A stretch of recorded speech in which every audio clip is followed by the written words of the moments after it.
Poor man. Oh my God, turning cog hit it, dude. It worked. Got it. Yep, he got it. Yep. Brightside, I'm so sorry, dude. I'm so sorry. All right. So check it out. Oh, I'm so sorry. Here we go. Remember you. Here's the tracker. You got it. 6.92 second reaction. God damn, turning cog. Well done. Boom. Well done.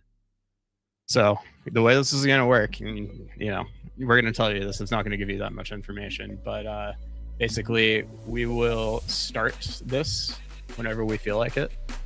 And there's going to be a trigger phrase, and it may or may not be case sensitive. And it might be a word or an entire phrase. And it might, if it's just a word, you know, as long as you say the word in your message, that counts.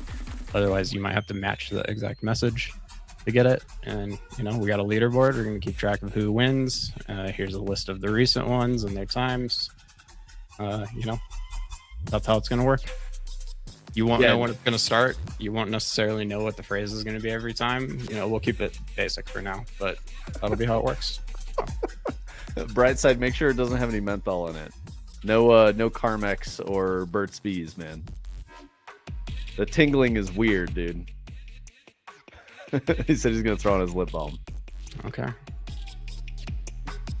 Kiss sensitive, dude. Yes, exactly. Yeah, so this is what you know, Tony's been working on. After the huge like software, I don't know what you would call it, like the re-architecting of Dread, you know. Yeah. Tony needed a break. It was, you know, we're in holiday season, so we're kind of chilling right now. This is what Tony wanted to work on instead of doing Dread months ago. So he's just been working on this, which is fun and interesting. Like the business is all of the things, right? Like when we make the stream better, it's a part of the business and all that. So we're not changing the amount of time we stream anyway. We're not streamers, but more fun for you guys. You know, you guys gave us the money to do these things, so we're giving it back to you, you know. So we got this one now too. I gotta work this into the stream and add some more stuff to it. Working on the leaderboards we've talked about for a long time for the gifts and the subs and the bits and all of that. So we have been tracking it all along, like we've been talking about, and now we'll finally do things with it. So Yeah. Oh, that's crazy. I didn't realize FICO was number 2 on the bits. I don't do a lot of bits. LFQ, you get that off the screen. It's celebrating your glory, LFQ. Yep. Yep. Yeah, no, exactly, Turning Cog. Yeah, that's the... I mean, you guys really enjoyed the first competition. You guys did that for fucking months. That's like a thing, so... And then we started adding arbitrary rules, and we figured, you know, like, if it's going to actually be a competition, we should make the judgment fair. And so, you know, we've added the cold, unfeeling logic of a computer. Aw, thank you, LFQ. 1 year. That's amazing. Yeah, I did message you. I forgot about that. 1 year. I was like, hey, man, how you doing? I was like, if you want to come see us talk about some nonsense, you know, there you go. Oh, guys, I'm wearing the DreamHack onesie today. I'll give you another view.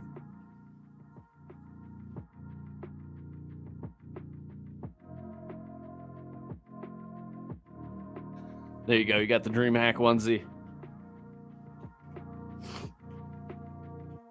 Yo, let's go, dude. Yeah, it's good stuff, man.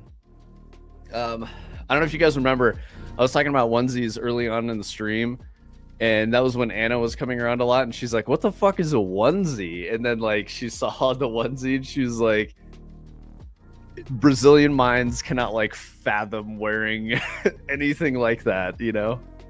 So I thought that was really funny. Anyway, onesies are nice. This one's comfortable. The cool part about the DreamHack one is look how big this hood is. I can literally put a pillow in here and then zip this bitch up all the way. So it's actually meant for like DreamHack full degen behavior where you're like gaming until you're passing out at your keyboard and then you just zip your face up and fall asleep. That's fucking hilarious to me. But yeah, you can fit a pillow in here. I can zip this up over my hat. Like, that's the craziest part.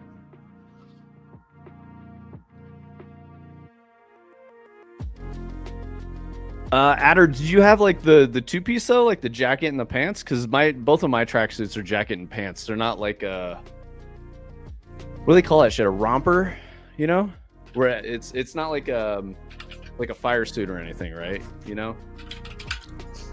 Like a boiler suit? Well, like if you're racing, you have like a full zip up. You basically wear a onesie that's like fire retardant. It's like a fire suit. Yeah, totally. Yeah. Jacket and pants? Yeah, okay. So I have 2 of those as well, Adder. I have a black one and I have a white one. Both Adidas tracksuits. I wear them to the gym, but I got the black one because it's classic. It's good. And I like it. I think it's fun. I would like one day Fractal Grove tracksuit. That would be sick. Like custom Adidas tracksuit that has like our logo on the back and shit. Like fucking awesome. It's definitely, you know, another thing that I think it's unlocked by all this work I've been doing is, you know, merch and stuff like that. Not that, you know, we were entirely blocked by that before, but I'd feel better doing it now. So. Adder says, thankfully they don't make us wear fire suits in the local series. Whew. Yes, oh, yeah. Dude. Is it just gloves and helmet? And are you allowed open face helmet, or does it have to be like full business? And yes, you would die in the summer. That's like one thing that people don't understand necessarily. It makes sense when you think about it for like a couple seconds, but like a full fire suit that you wear for racing is very fucking hot, and there's no AC in race cars. There just isn't. You know, Adder knows all this, but like you guys may not be aware. It gets incredibly hot inside of the car. I mean, you got the engine, you got all these moving machine parts, and they just generate tons of heat, and that goes into the cabin. So like cooling the cabin is like a major thing for emote and chat on screen. Yeah, actually, that's a good idea. LFQ, we also need to do sub badges because you guys just have purple stars right now. Are the emotes not showing up? Okay, I'll do that. I gotta make a list here of all these things. What kind of do you want to do? Like the emote explosion? Do you want like a mix? Like, what do you think, LFQ? Should we do like, you know, if you put one because like Brightside's kind of got it where it's like I want to say it's probably like a Stream Elements thing or like what's that? Streamlabs. It's like one of those where it just like superimposes the things and they like bounce across the screen or whatever. Emote explosion's a bit too much. Yeah, I feel like it should be based on how many emotes get Yeah, thank you. Okay, cool. All right, cool. Yeah, see, I don't want to like do all the boring tropes. I want to do like interesting shit. Yeah, I like the drizzle of emotes where they like just fall down the top of the screen. That also works. Oh shit, I meant to be in streamer mode. All right, cool. No more beeping booping. We did it. All right, cool. Yeah, anything that you guys like, any suggestions? You know, this is for you guys. We want to make fun stuff for you guys to play with too. We still haven't quite figured out the channel points. We've been thinking about that for a very long time. Yeah, again, another one that should be pretty easy to start working into all of this here soon. So yeah, looking forward to it. One thing I've been meaning to test is, does this work? Yes. Okay, great. Oh, just making sure the old link commands still work? Well, yeah, I had to remake it. Okay. And worth checking too. Okay, so we got the live notification on our server and in the community. Okay, good. So those are back. Nice. Cool. While Tony's looking at these things, did you guys watch the Game Awards and do you guys have thoughts? Because I looked at a few things. I didn't watch the Game Awards. Yeah, me either. Irrationally angry. Like I can't. I literally mean it's irrational. It just makes me mad, and you know, I get worked up enough about dumb shit that doesn't affect me. So why put myself in a position where I'm just going to be angry at some things, you know, for no reason that I have no control over? So I avoided it for that. I do think there were some interesting announcements, and I did hear that Evanescence played, which is fucking funny. No way, Tony. Yeah, Evanescence played the Game Awards, dude. Did they play Bring Me to Life? I think so. They also had feels a little bit like Bring Out the Dancing Bear at this point, but whatever. Oh, dude, it got even crazier. There was a comedian that came up to present. I don't think it was Ari Shafir.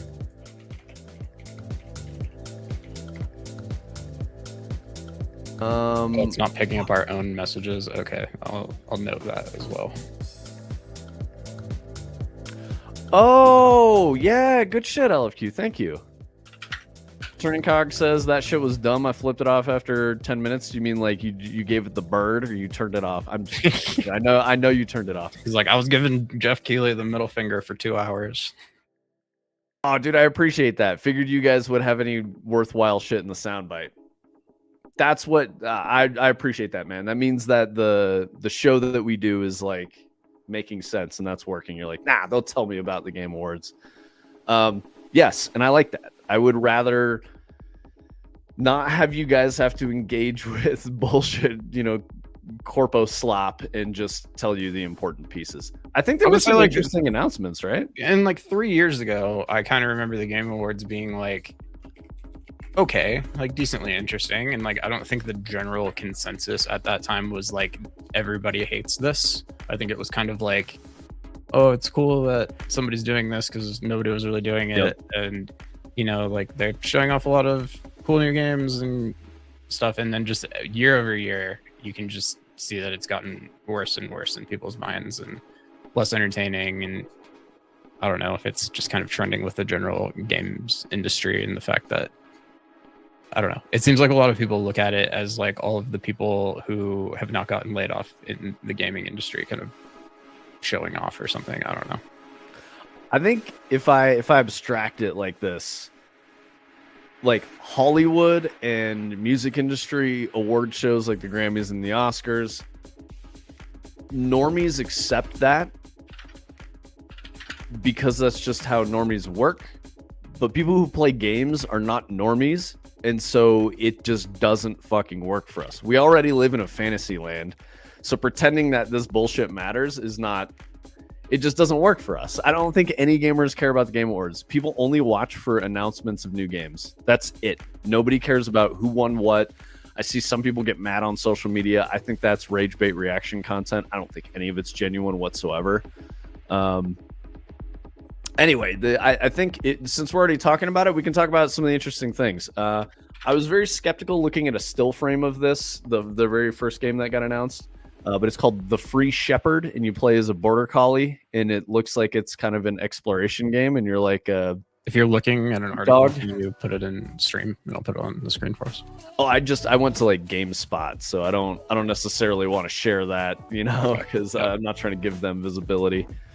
But yeah, and they just have a still frame. It's just a list of like some of the big announcements. Anyway, so The Free Shepherd, if you guys want to check it out, let me see if I can. Oh, this only links to GameSpot. Hang on one second. I'll see if I can get you guys a Steam page or something. I thought it looked interesting only because, I mean, Lehekindaggo is kind of, it is what it is, but I don't know. Maybe it's neat. It seemed, I heard someone say it's kind of like Journey, but you play as a dog. I don't know if that's true, but it was definitely kind of given that vibe of like a open world exploration game, you know, maybe a little less scripted and bespoke gameplay moments than like Stray, you know, where Stray was your Lehekindaggo. But can you pet the dog? You are the dog. Back in my day, award shows were at least funny, but comedy is dead. Comedy's not dead. It's coming back. Don't you worry, Turning Cog. It's definitely coming back. All right, I just gave a Steam page to my article generator thing. Let's see what it did. Oh, sick, dude. Yeah, okay. I didn't like it? No, it's okay. Not oh, like there it is. Okay. Thing, but yeah. Yeah, but it doesn't have images probably because you're like telling it not to. Yeah, I mean, it definitely thinks it's an article, but it also doesn't look cool like I was telling you it was going to. That was weird. Maybe that's just because it's a Steam page, though, dude. Like check a BGC link. Like, there's.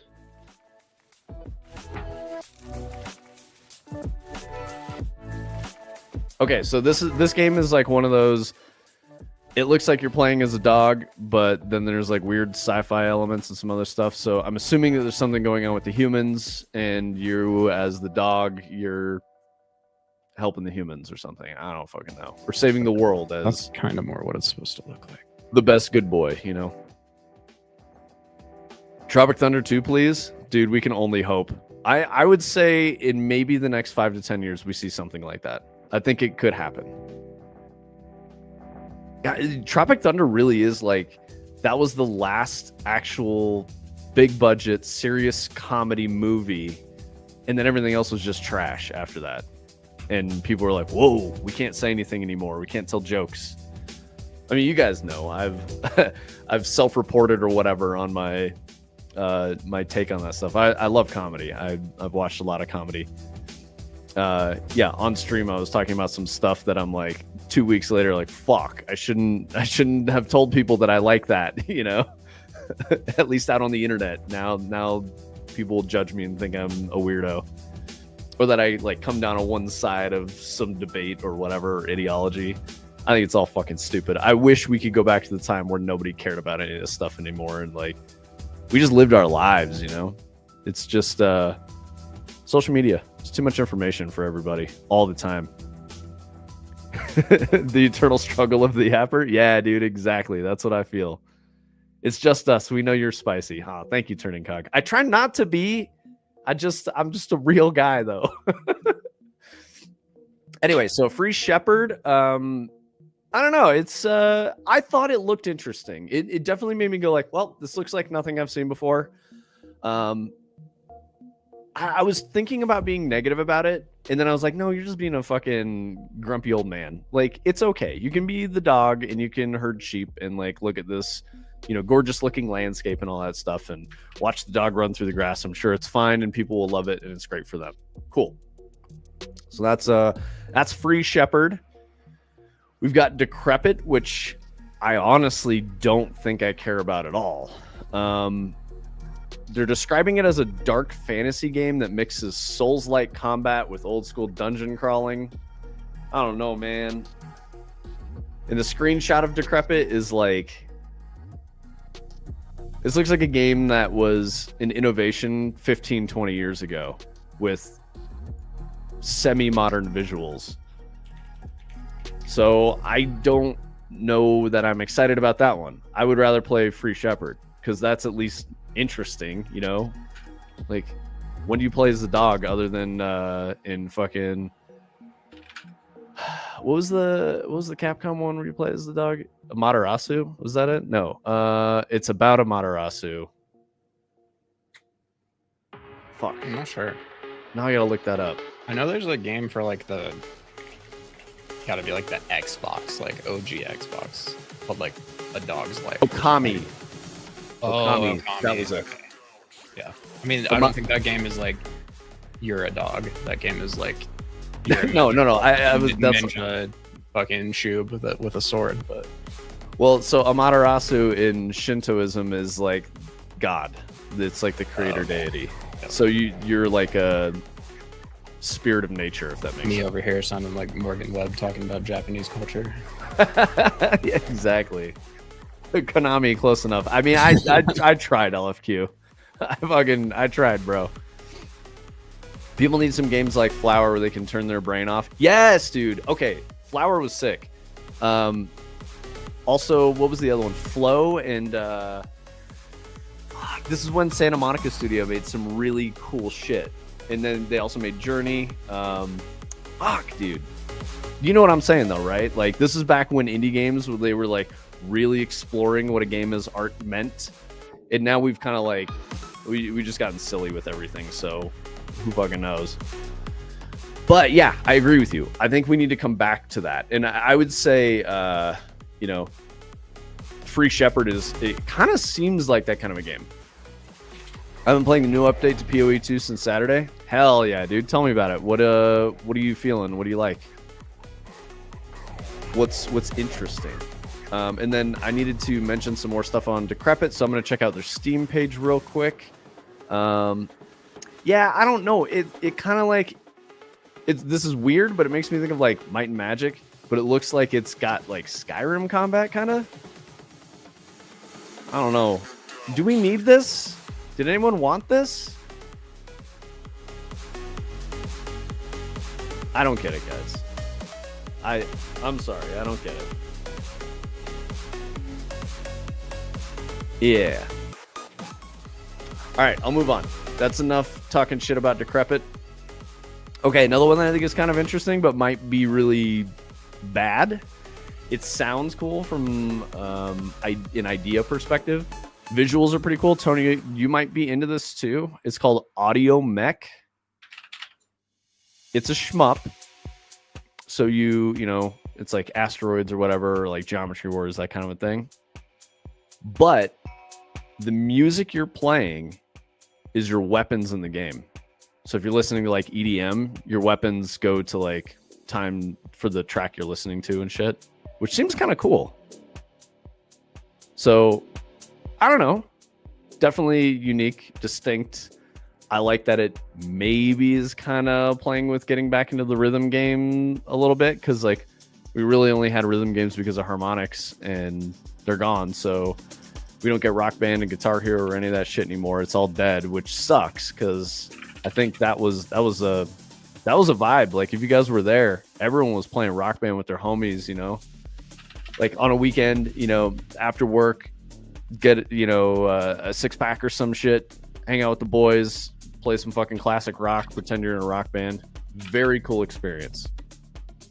Anyway, Audio Mech. Hopefully we can get towards another harmonics. Audio Mech comes from the creator of Audio Surf. Audio Surf is a classic. Yeah.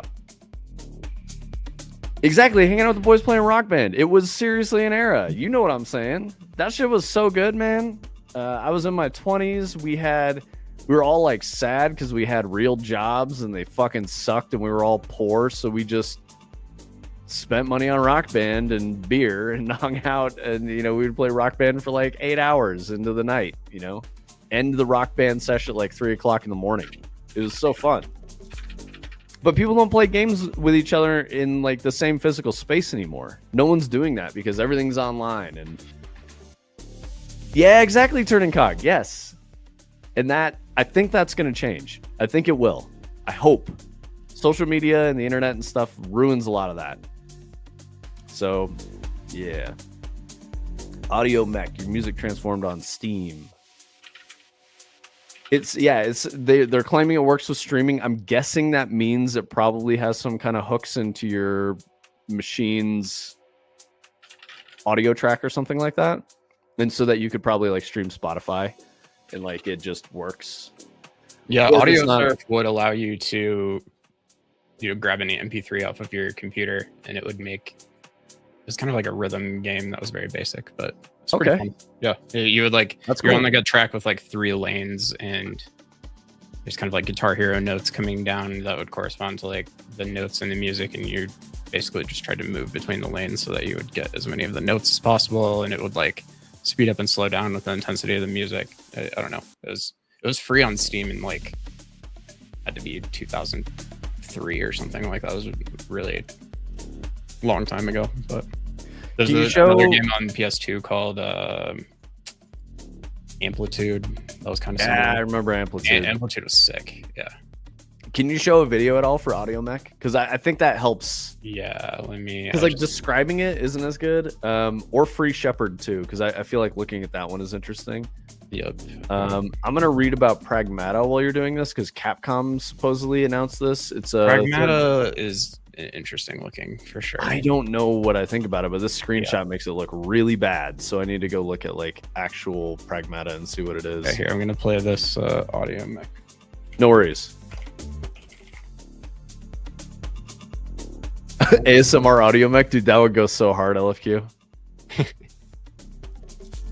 Like you can see people play Guitar Hero, and it's like Looney Tunes noises or something. Kind of reminds me of that. All right, I gotta do audio things.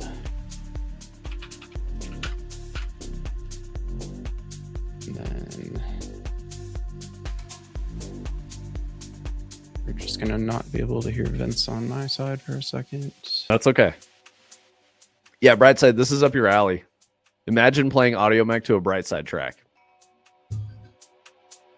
That would be sick.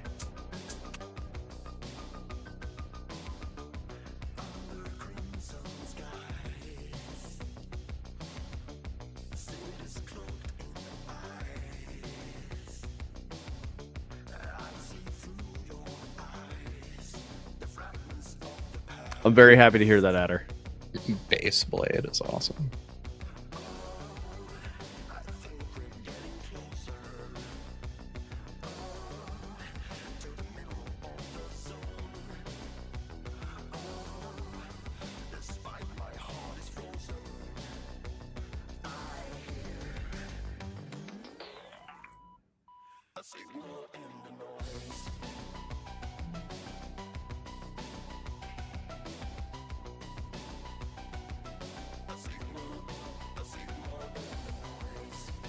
No, I can't hear Vince right now, but is this made by the Beat Saber people? I see a lot of red and blue. Maybe they're just leaning into that.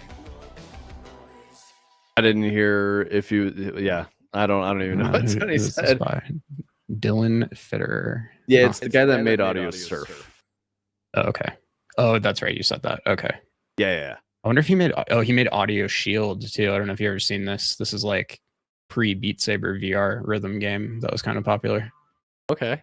I saw Adder say beat games are going to come back hard in 2026, 27. Hell yes, dude. We need it. We fucking need it.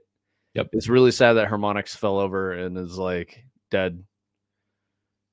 So I don't know. I secretly have kind of always wanted to buy that, the taiko drum game.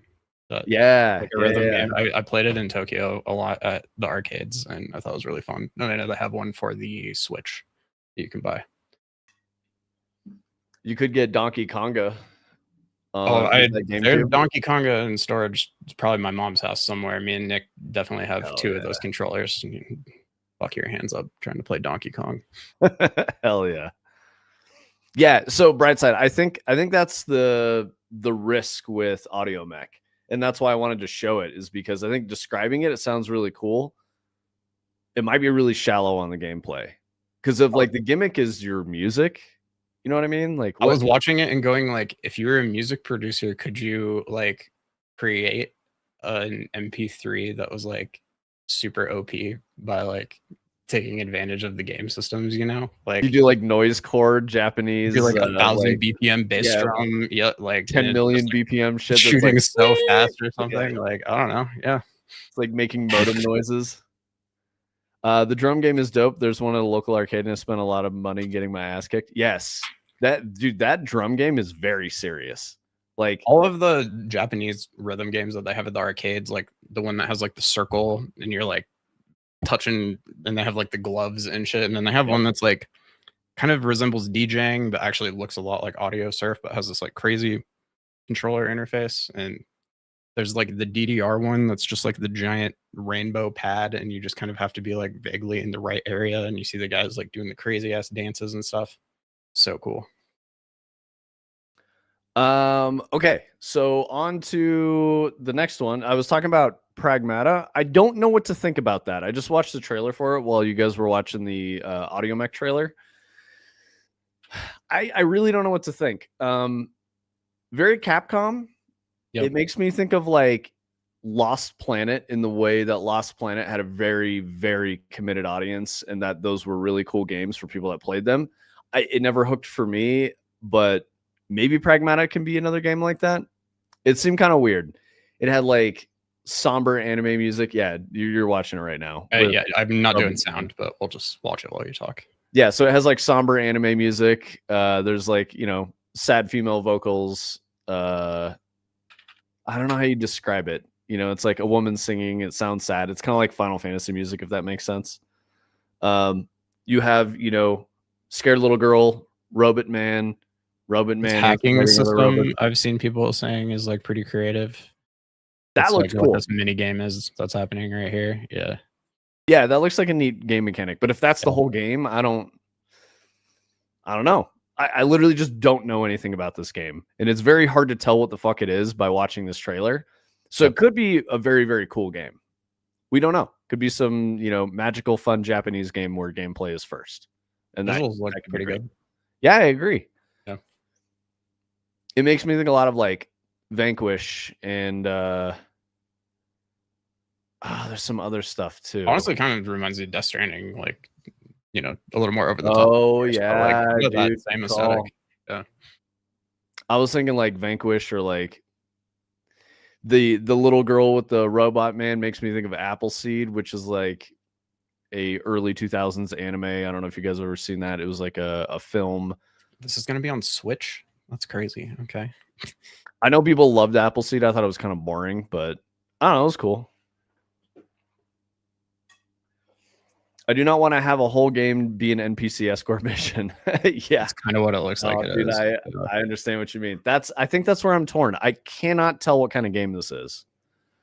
Look at this, and you got like puffy jacket with like Catboy armor.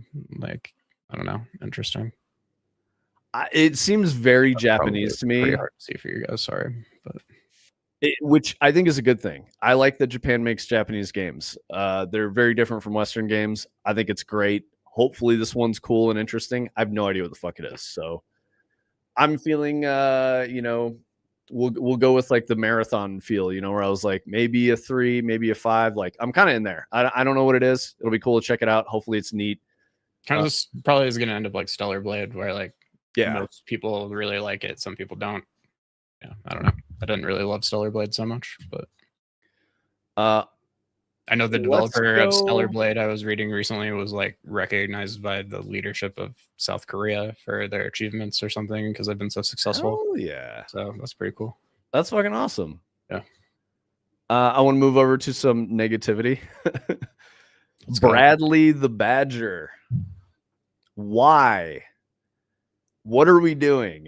This is like, I think this archetype of game died like 15, 20 years ago. I don't know why we're doing this. Like, as much as we talk about our fond memories of, Banjo-Kazooie or like Ratchet and Clank games or Jack and Daxter, those, I don't think anyone really wants those kinds of games. Especially the older audience that's playing games. Like we've all kind of aged out of that. And I don't think the kids are playing games like this anymore. The games the kids are playing are like, very high stimulus idle games and shit like that. So I don't know what the fuck Bradley the Badger is. I don't know why we're doing this. I don't know where it's coming from. It seems like a massive cultural miss. Maybe it's millennial nostalgia bait. Yeah, for me, it's like if this came out and everybody was like, "This game is amazing," I would buy it in an instant. Like, because Banjo-Kazooie, definitely one of my favorite games of all time. And this looks like it's trying to do that. I don't know if it's going to pull it off, but there's a Bloodborne reference that's going to get me too, of course. But like, the comment I saw that I was telling you about that said, "This looks like if you told an AI to generate an Unreal Engine 5 game." I definitely agree with that, and we'll see what happens. But if it's good, I'm kind of into it. I don't know if it's going to be good though. Like, people have tried to do Banjo-Kazooie since Banjo-Kazooie came out, and in my opinion, nobody's ever really pulled it off. So it's because Rare had magic. Yep. And Rare is gone, so the magic is gone. Like, Yooka-Laylee is supposed to be ish, like 6 out of 10 or something like that. But I don't know. Cyberpunk reference here. Like, not quite the same. Yeah, now we got Last of Us. All these references make me think of like the whole game is just nostalgia bait. I do think that's like what I don't like. Kind of like game engine node UI thing that they're doing, where you can like stretch the environment and stuff, is a neat gimmick. But I feel like, like stuff like that, it's probably going to not be as, I don't know. They're kind of making it look like Tears of the Kingdom, which would be a different sort of problem if that's what it was. But like, I don't know. Turning Cog said Conker's bad for a day vibes. I mean, if they do that, which is rare, we're good. So, yeah. But I don't know, man. Can you get drunk at a frat party and piss on people in Bradley the Badger? Because I think that's what made Conker's Bad Fur Day do well. And I think if someone made a game like that nowadays, there would be a lot of angry people for no reason because they hate fun and they don't play games anyway. So it could be like very negative for the studio. My assumption is that this is very safe nostalgia bait. I don't know if that's the case because it looks highly polished. It looks really pretty. They obviously have good artists. The polish is absolutely there. Yeah, totally. Yeah. I don't get this whole part where now it kind of seems like maybe it's like a schizophrenic person who thought he was in a video game. Like, I don't know. I don't totally get this, but it could be a banger. Yeah. It might actually be really good. But on its face, I think this is almost like they're doing too much, Like that's kind of my thought. I don't know if they actually are doing too much, but maybe they're doing too much. The budget has to be pretty high, I would imagine. Really high. Yeah. The interesting thing is that done anything else. So the game is self-published. Yep. It's made by Day for Night. They're the dev and the publisher. So they made a great sizzle reel. I'll say that. Like if you're looking at this video, it looks good. It looks like a long as this video is 2 minutes. Game. So if we know that a 3-minute video was $1 million at the Game Awards, and this is a 2-minute video, and they played that whole trailer at the Game Awards, that means that had to be $666,000, something like that. Yep.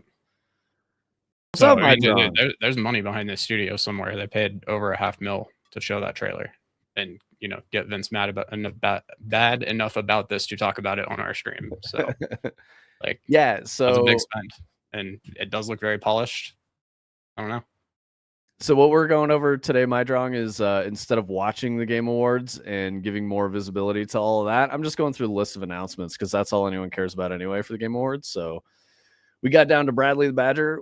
So far, we have talked about Free Shepherd, Decrepit, Audio Mech, Pragmata, and now Bradley the Badger. I was saying that this seems like a trap to me, whereas Pragmata might be a really good game because it's like very Japanese. It seemed to be incredibly Japanese, which means that it will not feel like games that we're used to playing here, in the West. Speaking of Japanese games, let's go over to the next title made by an Osaka-based studio called GP Track 50. Their game is called Stupid Never Dies, which I think is a crazy title for a game. I'll read the blurb here. A third-person action game starring a zombie boy and human girl fighting monsters set to ska music. Another one where the art is pretty competent. I don't know what the fuck this is either. Yep. This could be really bad. But just those words strung together make me just like have a fucking headache. We don't have the sound on right now, but the interesting thing to me on this one is that it's entirely centered around ska, and there's definitely some ska music happening in this trailer. She's playing guitar on a sniper rifle. And it's very like, it sounds like if a K-pop group made ska, and it's a Japanese game, I guess. So I guess that kind of explains it. But like, I feel like ska people would hate everything about this on principle. Yeah, that's very weird. I don't think ska people are playing video games, to be honest. Because like ska was kind of like a punk thing, you know. You're like a rebel in society. You know, you're a little bit of like rockabilly, but also punk rock. So I don't know. I feel like the cultural references are kind of weird because ska's like not mainstream at all anymore. That was the late 90s, 2000s thing. And the ska people are gonna hate that. Yeah, exactly. Yeah. Turning Cog. Did I miss anything? On PS2 still. Yep. There you go. What was your Turning Cog? What was your post? You said your buddy was blowing up your phone about your post. And I don't think you missed anything. I was talking about Bradley the Badger more, and then now we're on to Stupid Never Dies. So we're looking at this. I mean, I don't know if this is good. Why is there a werewolf now? See, I don't think I made it far enough into the trailer to actually see all of this. You just summoned a bunch of bomb zombies. Okay. I mean, it's very creative. Don't get me wrong. But pretty weird. Actually, reminds me of like Neon White, that type of thing. I actually really like Neon White. But this is not a movement game like that, but just kind of that like super hyper stylized, very Japanese kind of anime type thing. So, who made this one? Did they make anything else? Nope. All right, so that's Stupid Never Dies. Yeah. Let's see. Did we ever talk about Guild Wars? I got it right here. I always mean to ask the chat if anybody was a Guild Wars person. So I played a little bit of Guild Wars 2. Very good MMO. Played Guild Wars 1, but yeah. No, Guild Wars 2 was very different. Guild Wars 1 was like an ARPG kind of. It was really weird. But Guild Wars 2 was pure MMO, classic as you would expect.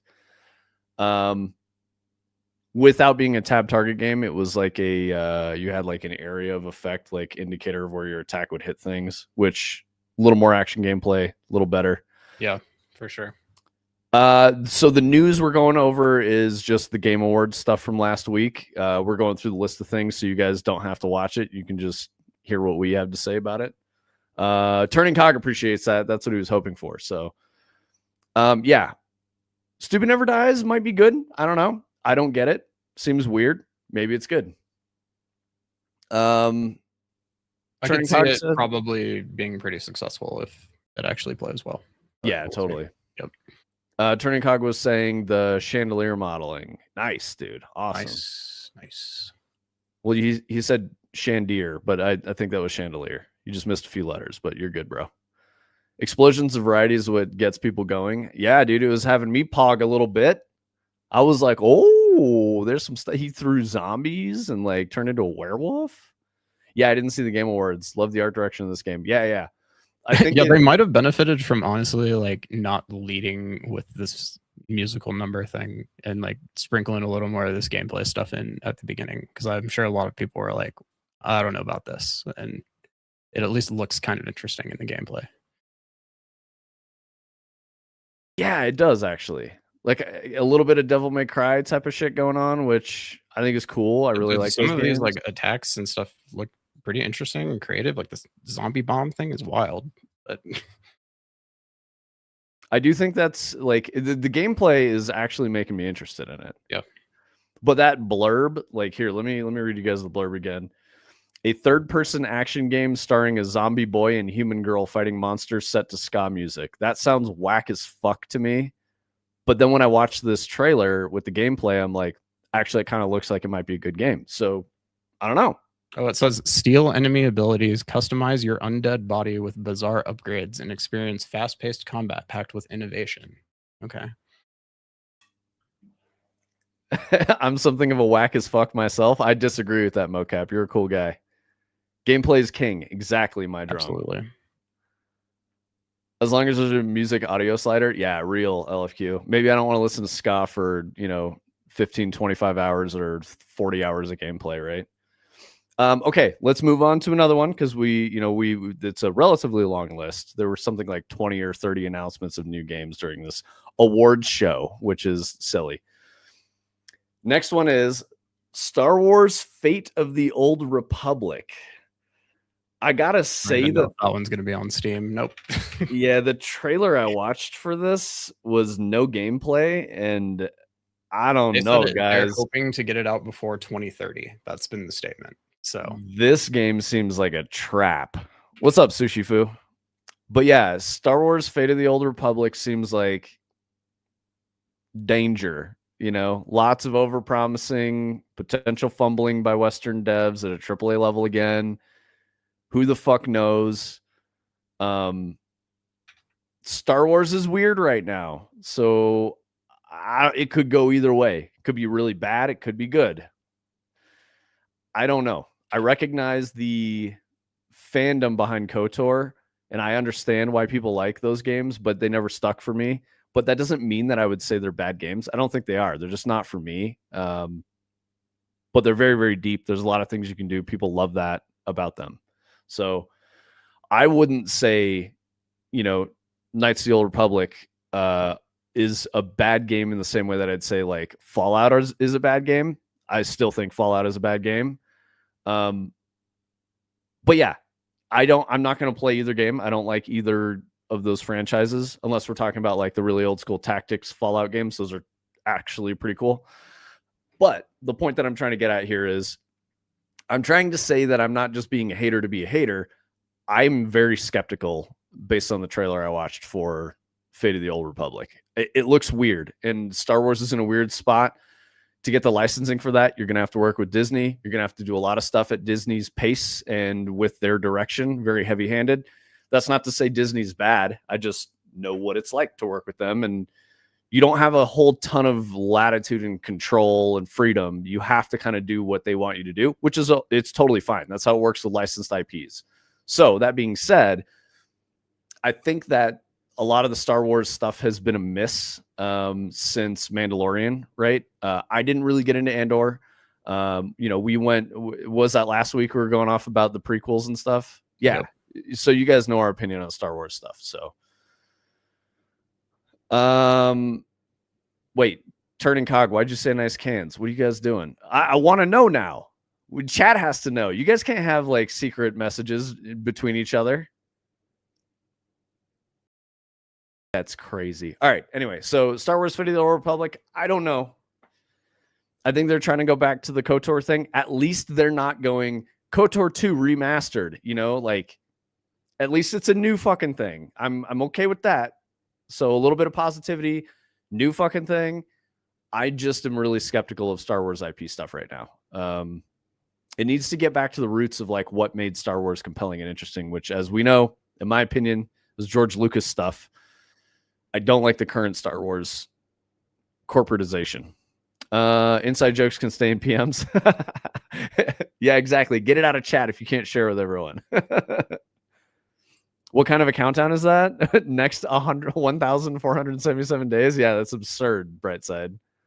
It's absolutely absurd. I was looking at that and I'm like, I don't know if that tagline was in the article. I don't know if it said that number in the article. AI might have just gone with all that. It's pretty funny. The AI actually like giving us the real shit. I like the crop it did on the image, where it just is like Star Wars and a bunch of black. So yeah, we got a Star Wars coming. Moving on, the big reveal. Tony, the internet was right. I think last week you said it's Divinity. It's Divinity. So Larian, Baldur's Gate 3 guys, Divinity Original Sin guys, all that shit. They're making a new Divinity game. This is not going to be like Baldur's Gate, apparently. It's going to be more like the original Divinity game, which is more of an ARPG. So I don't know what this is going to be like at all. None of us really knows. I think it's just Larian being like, hey, we're making a new thing. Please support us. This is potentially a risk. This could be good. It could be bad. Who knows? Their marketing, though, very successful. They talked about, they put a statue in the desert, and putting that statue in the desert made a lot of people talk about it. And now everyone knows Divinity is a new game from Larian. They're making a new fucking thing. So yeah, that, I think, if anything, is important to discuss, because, a lot of us are making games. We're all doing the thing. Marketing really matters. That's not to say that we can do something like this, right? Like, this is an incredibly expensive marketing campaign. You have to commission a sculptor. You have to plant a thing. You have to have multiple channels of communication to get this thing to go viral, which it pseudo went viral. They just had all the games journalists were talking about it. Everyone was on board and being like, oh yeah, we're buddies. Yeah, we'll totally, pay us a little money and we'll post an article about it or do a tweet or some shit and get the buzz going and all that, right? Expensive. Lots of people spending time and effort building up this whole marketing campaign. Obviously successful. The buzz is there. People are now aware Divinity is coming. They don't know when, what it is, or any of that. They know it's just based off the old franchise, but now it's in everyone's heads. Good marketing. We just have to see if it's a good game. We don't know. Still so many games. Okay, wait. Someone else's stream, they had bought new headphones. I was asking how they like their new cans. Nice. Good job, Sushi Fu. I love it. I mean, that's an innocent comment, Yeah, I don't think you did anything wrong. Especially if you were like, oh shit, I realized what I did. You're fine, dude. Don't even trip. It is a turn-based RPG. Okay. See, Sushi Fu already knows. Sushi Fu's tapped in and they hit you with their marketing. It worked. So Larian has come out and said it's basically the spiritual successor to Baldur's Gate 3 is what the words were. Oh, interesting. Which I think is interesting that they say that about a game called Divinity and literally have never even said, yeah, it's also like Divinity Original Sin 2. They're like, no, they're not going to acknowledge that one. Very interesting. Yeah. Okay, so Sushi Fu says a dev came out and said it's a turn-based RPG featuring everything you've seen from us in the past, but it's brought to the next level. Okay. They did say it'll have co-op. Mocap says he hopes it's a dating game with ska music. Yeah, dude. But can you date an owlbear? That's a very turning thing to say. Can.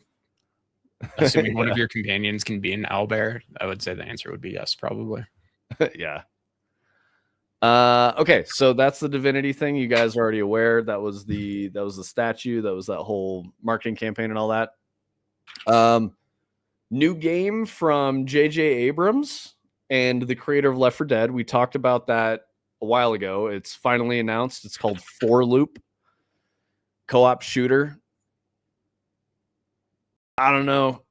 I'm going to look at a trailer, but I don't know. Also, the title is 4:Loop. I don't. PlayStation Studio. Interesting. I don't know what the fuck is going on with this. There's a lot of money behind that. I'll say there's a lot of money. So. Oh, Bad Robot and PlayStation. Yep. Yep. Oh, here we go. Tony's got the trailer. All right. I'm gonna be a little bit behind because I'm watching on the stream, but we'll see how she goes. I imagine that this is going to be a lot more. Why does it look like Arc Raiders? Modern audience, dude. That's why. This is what the kids crave, dude. Strapping a football to your head and calling it a helmet. Ooh, that combat did not look good. I will say that. Everyone's just standing still shooting at each other. The visual effects were great. Yeah, Sushi Fu, you're not wrong. Kind of has the First Descendant vibes. I don't know about this, guys. Oh, this looks highly unpolished. Look how complex our skill tree is. I gotta apologize to Bradley the Badger. Now that I'm looking at this with Bad Robot and fucking PlayStation, I like Bradley the Badger, day for night, you guys might have been cooking. I apologize. I might have been a little too harsh on you.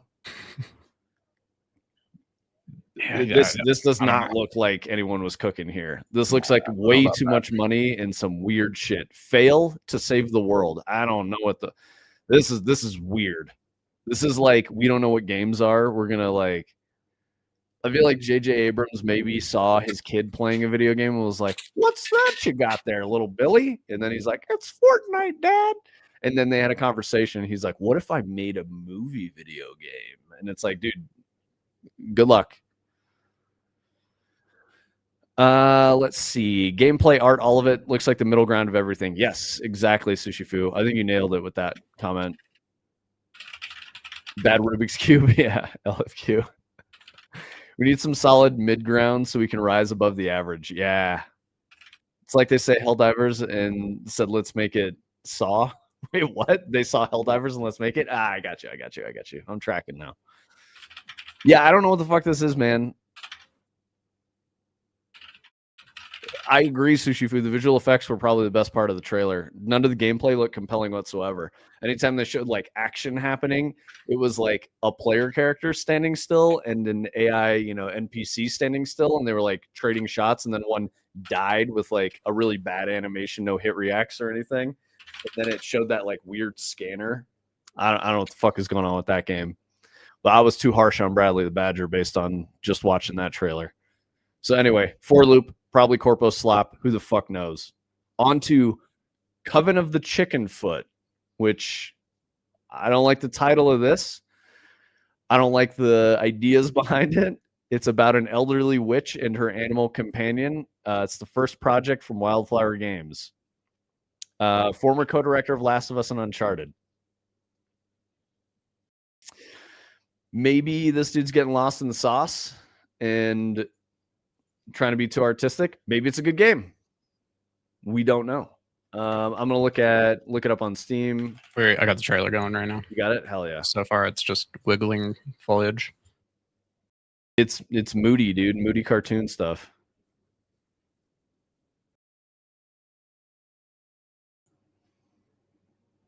Baba Yaga? Yeah, that is John Wick. Yaga is like spooky, right? And Baba is grandma. So this would be like,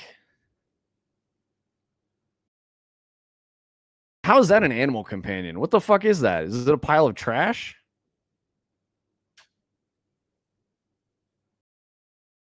I don't know. What is that creature?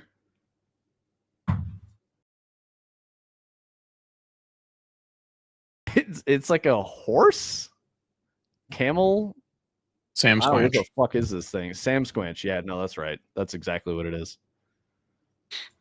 Okay. We talk about games a lot. I just want to point something out. It's hard for me to be like, what's the fantasy here? How am I really cool and interesting and whatever? Oh, I'm a grandma.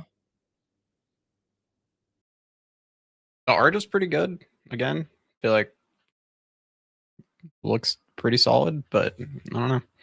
I think this is a millennial middle-aged gamer game. I like how grandma has Peach from Super Mario Bros. 2 jump. Yeah, the floaty jump. Yep. The art is good. I will say that. It's, Wind Waker's my favorite Legend of Zelda game. Yeah, I'm with you on that. I don't dig the feel, but connecting with the character, especially when you're playing a video game, if you have to consider that most people who play video games are young men in the West, and I mean, like 14 to 26 or something like that, right? If you're considering that as like the core audience, I don't think young men are going to be like, oh man, I'm really going to connect with grandma in the woods that's a witch. I just don't think that's going to happen. So I'm trying to figure out like what the audience is. Again, this seems like millennial stuff. This seems like a middle-aged gamer. It's crazy that aside from 4-loop, like every game we've looked at is some company I've never heard of, and it's their first thing, and they're self-publishing, and they had a trailer on the Game Awards that was 2 minutes long that costs over $500,000. Yep. Babushka Simulator. Yeah, exactly. It feels like they're almost trying to do like a Studio Ghibli type of a thing too with that, because it's like, a story about life is kind of what it felt like it was giving to me. I don't know if you guys got the same vibes, but I think it's gonna be a cozy game that wants a bit more action. Yeah, and that's totally okay. That's absolutely okay. I'm just thinking about like commercial success and like who's gonna adopt it. This game will not be like Marvel Rivals. You know what I mean? It's not gonna be that huge game that makes a ton of money for a studio.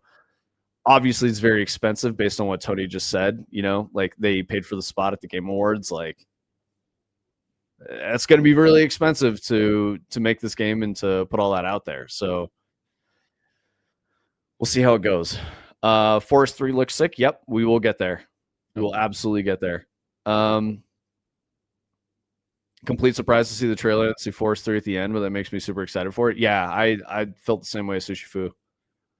Okay, so that's covering the chicken foot. Let's look at Ontos. Yeah, let's do that one, Tony. So this is the Amnesia Dark Descent developer. Apparently the trailer was pretty gross, is what GameSpot says. So this might be like ultra violence. So enjoy. You know, nice ultra violence in the morning for y'all in your video games.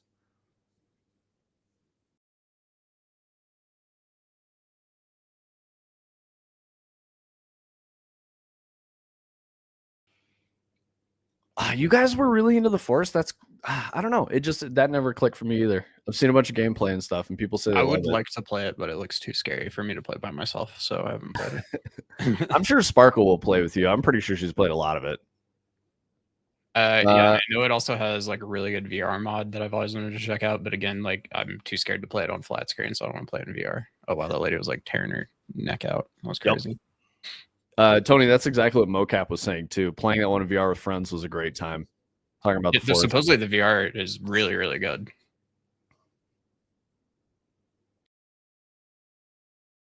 That's what I heard about Sons of the Forest 2, Sushi Fu, is that it was like just more of the forest. It wasn't like really a new game. There wasn't any like iteration on the formula or anything. So Ontos might be really scary. I don't know. Based on what Kepler's made before, you know, Amnesia could be good if you're into that type of thing.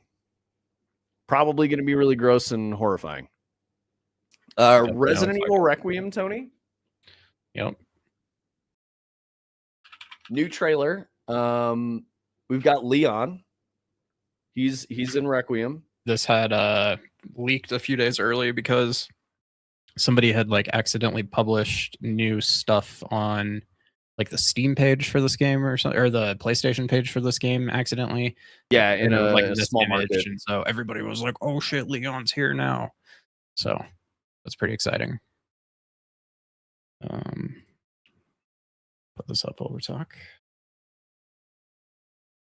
Oh, you're good, Sushi Fu. You can talk about whatever you want to talk about, man. If you want to talk about the forest, go for it, man. It's totally cool. Cap says, "So excited to go as old Leon next Halloween." Hell yeah, dude. A fun story that I know about cosplay of Leon is that the bomber jacket that he wears in Resident Evil 4, if you want to buy like an authentic one, that's like a very classic American-made piece of apparel that this company still makes.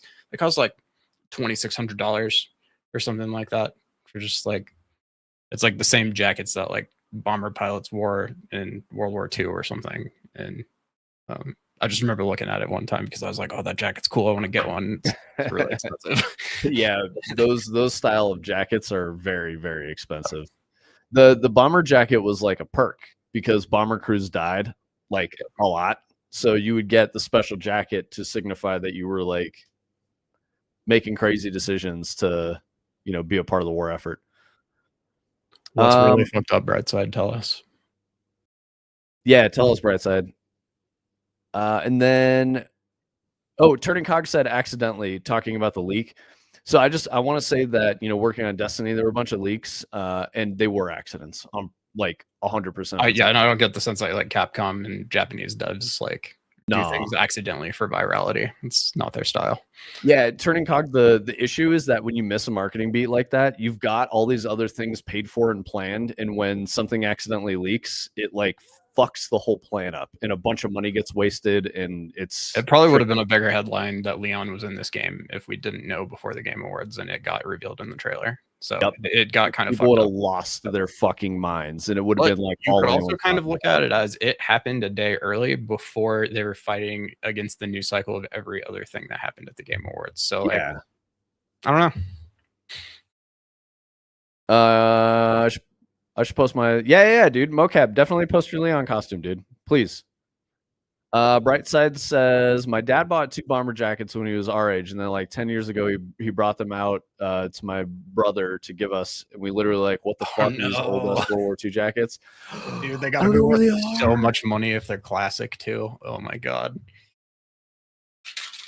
Dude, I mean, I would just be wearing that shit.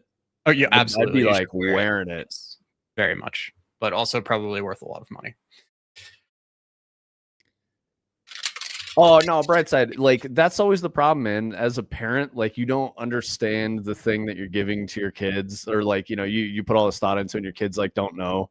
It's always the danger. And then, you know, the lesson is the important piece, I think. Like you recognize how cool those are and you're like sad about it, and like you're grateful for your dad and all that stuff. Like that's the important piece, right? Like the bomber jacket isn't necessarily that important. Early 20s, the shit was not cool. No, I feel you. I understand. Really wish we could find it. Yeah, dude. I mean, I think the important thing is like if you can tell your dad that, like tell your dad what you told us. You know, you don't have to say like we lost him or anything like that, but just be like, I really appreciated that. You know, it's not a style I can be a part of, or like that I'm necessarily interested in, whatever, you know, like because that's the important piece. Your dad cares about you guys, and that was the thing, right? That's the piece that you need. This part of this game looks like RE4. This is awesome. I don't want to play like the run and hide in a corner parts as the girl though. I just want to play this part. Yeah, Sushi Food. Do you not know about Leon's feet? They be kicking motherfuckers to the moon. Dude, that was classic RE4 shit right there. 100% to the moon. Yep. Like they even put it in the remake, but like guaranteed it's like 5 seconds into this trailer he's gonna be roundhouse kicking a motherfucker.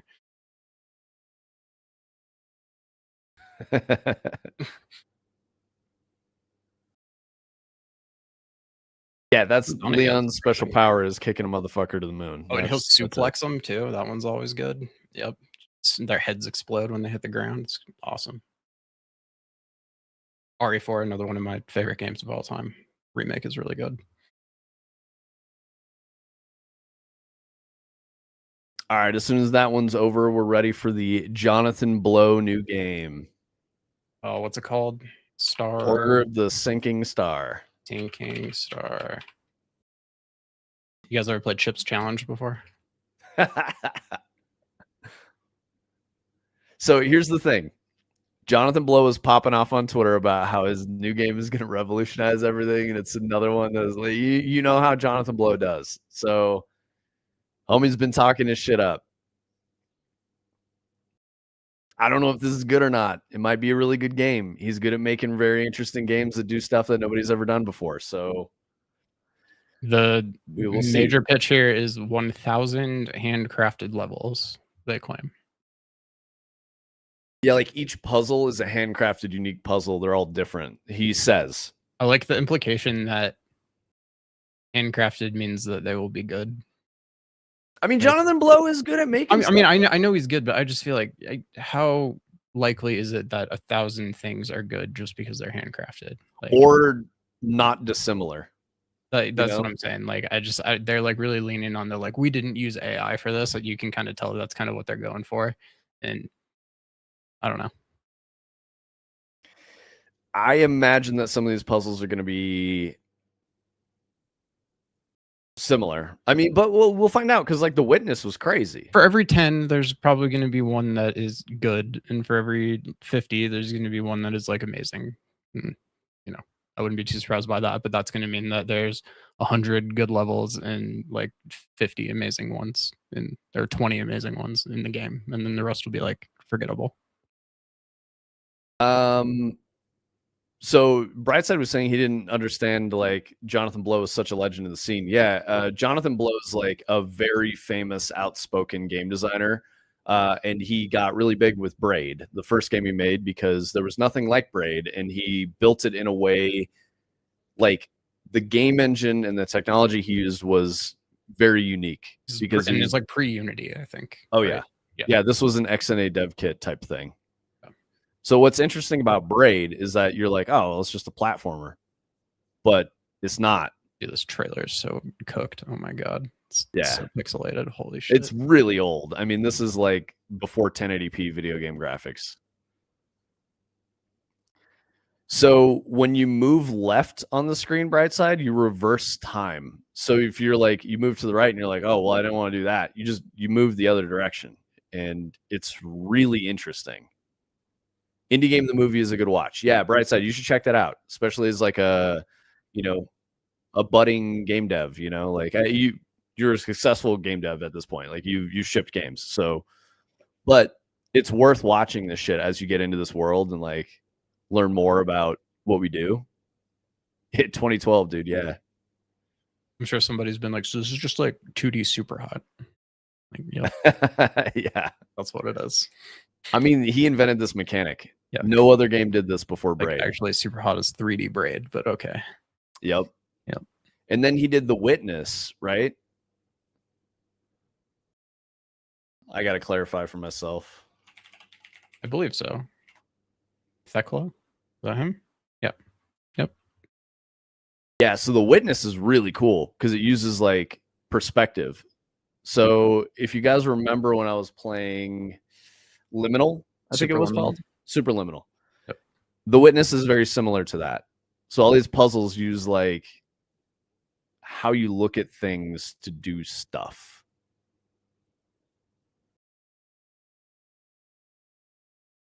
Yeah, so it's like playing with your sense of perception.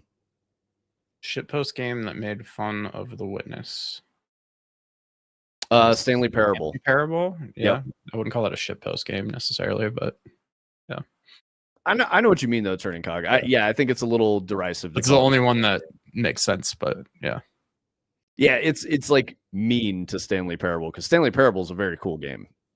Also special. Had to be there at the time. I'm a big fan of connect all the lasers in the landscape to the central point aesthetic. So that's pretty cool. Is it Superliminal? Is that what you guys are thinking of? Because I wouldn't call that a shitpost game either. They had very interesting technology in that. I honestly, I have no idea. Yeah, I don't know either.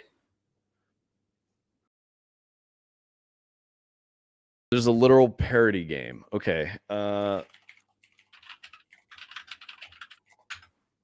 Looker? The Looker, yep. I don't know anything about this. I'm glad. I'm sad that you're making me aware of it now. I'm just playing with you guys. Free-to-play game. 97 very positive reviews. 12,000 overwhelmingly positive. That's pretty big. Free-to-play. Why? Is it too old? No, because it's like ripping off The Witness, so it's got to be free to play. Oh, because they don't want to get sued because they're not making money on it. All right, that's fair. Yep. They made it in 2022, and it's free to play. What the fuck is this? I'm so confused. It's pretty meta and funny. I mean, I think it's worth taking a bit of the piss out of Jonathan Blow for how he speaks.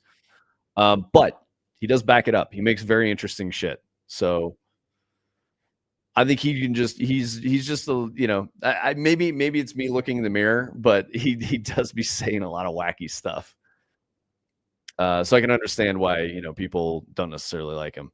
Do you want to talk about Exodus, Tony? Yep. Archetype Entertainment and Wizards of the Coast. Interesting, they're getting back into digital stuff. And that is not where they make money. Sci-fi looking too, which is interesting. Yeah, mocap. I would say he is allowed, but I mean, I'm allowed to. I say shit, and it is what it is. You're not going to make a lot of friends. Sorry, what'd you say, Tony? I said we live in America. Everybody's allowed. Yeah. you're not gonna make a lot of friends, talking shit about everyone. I get that, and that's kind of my feeling on Jonathan Blow.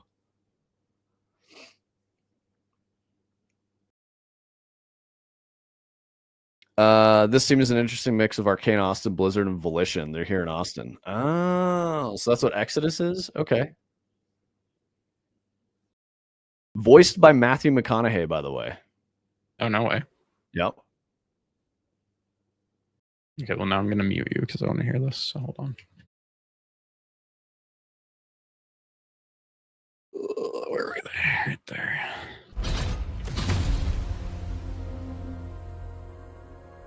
Who are you? I'm a friend. There he is. Celestials are the enemy of humanity. A relentless threat to our very survival. I can't do this anymore. Salvaging scraps just to get by.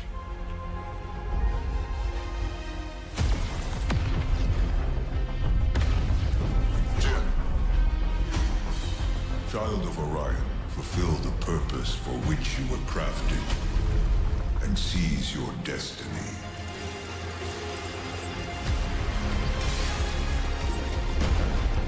Our world is dying. You are the only one who can wield celestial tech and find a cure. Well, that's terrifying.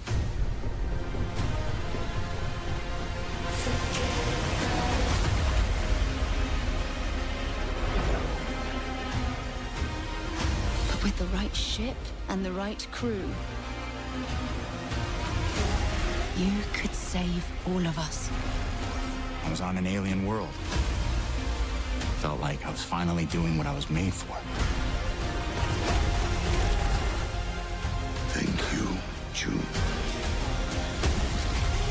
We are the defenders of Leiden's future. And we will fight to protect it. The fight for survival has consequences. How far are you willing to venture?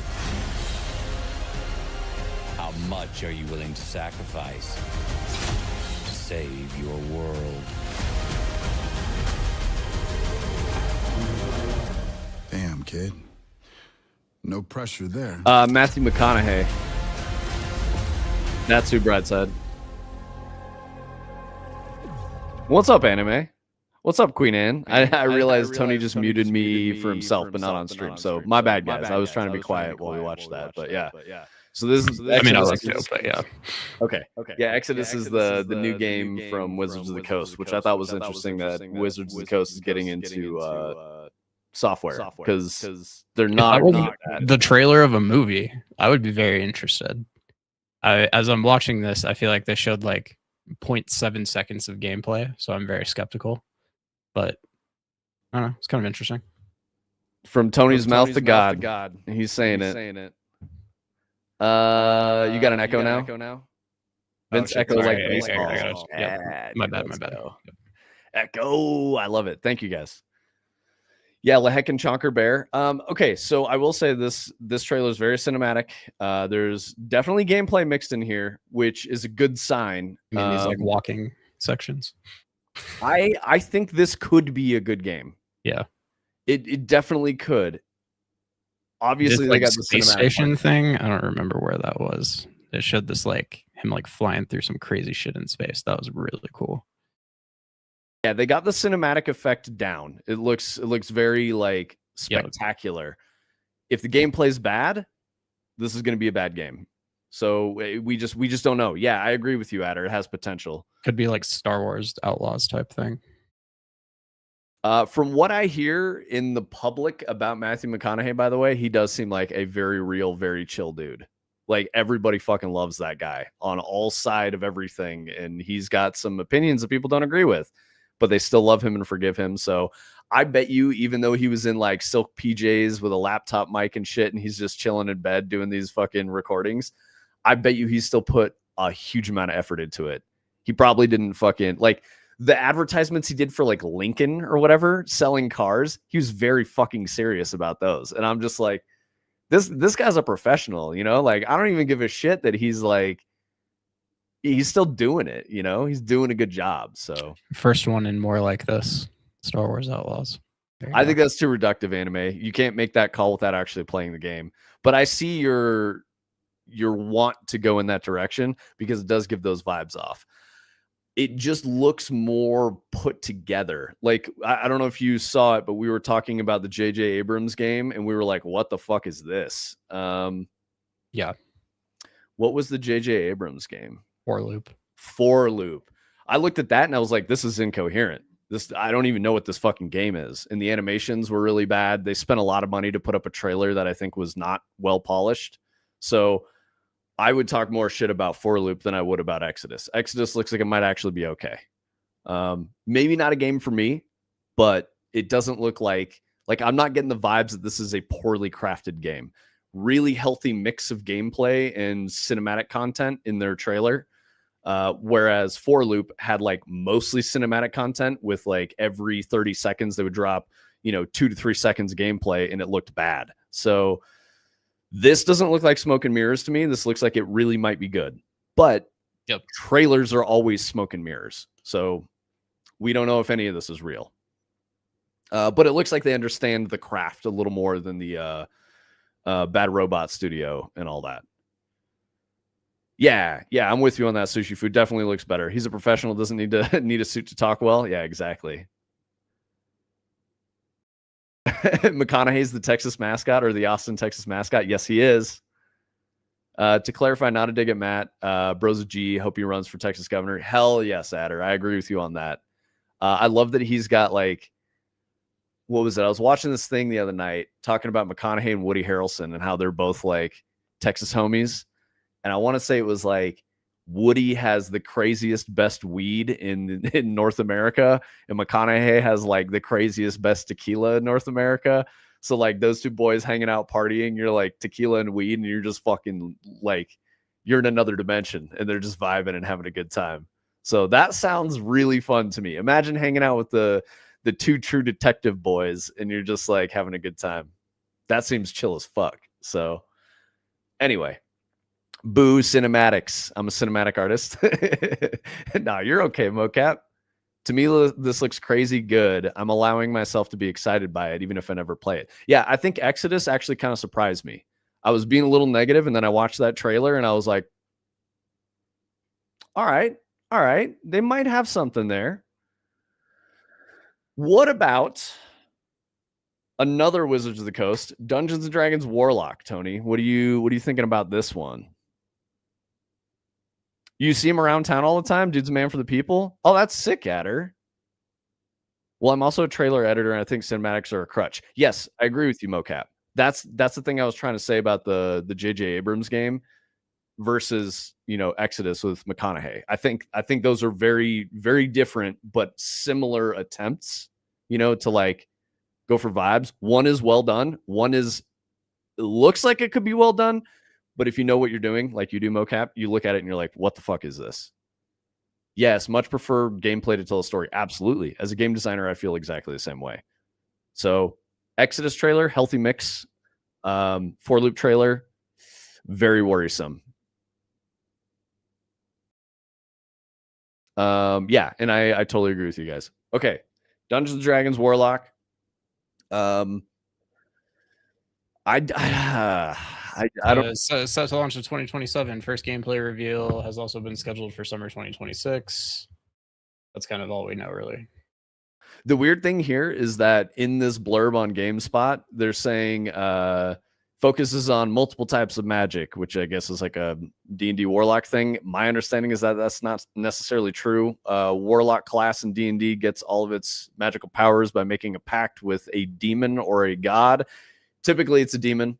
And they don't really have powers of their own. So I don't know how this is going to manifest in the Wizards of the Coast world. That, I mean, they own D&D, so they're probably going to do it the correct way, but who knows? The thing that I thought was weird is they're like, with Trisha Helfer voicing the main character. I don't know who the fuck that is. Are we supposed to know? I know who Matthew McConaughey is. You know, I know who Troy Baker is. Like, what the fuck is this? Who's Trisha Helfer?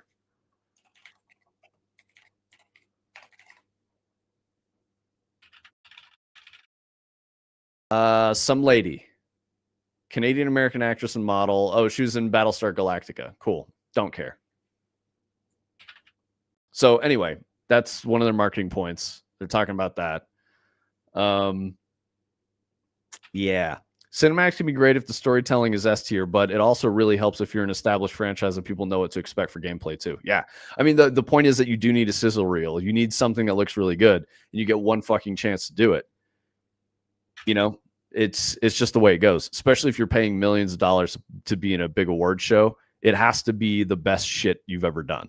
And if it's not going to go over well. You know, even people who don't know anything about this stuff can see something and be like, nah, or have like mixed feelings. I don't know. I'm still very surprised there isn't a long established D&D video game series that WotC's focusing on sci-fi. Yeah, like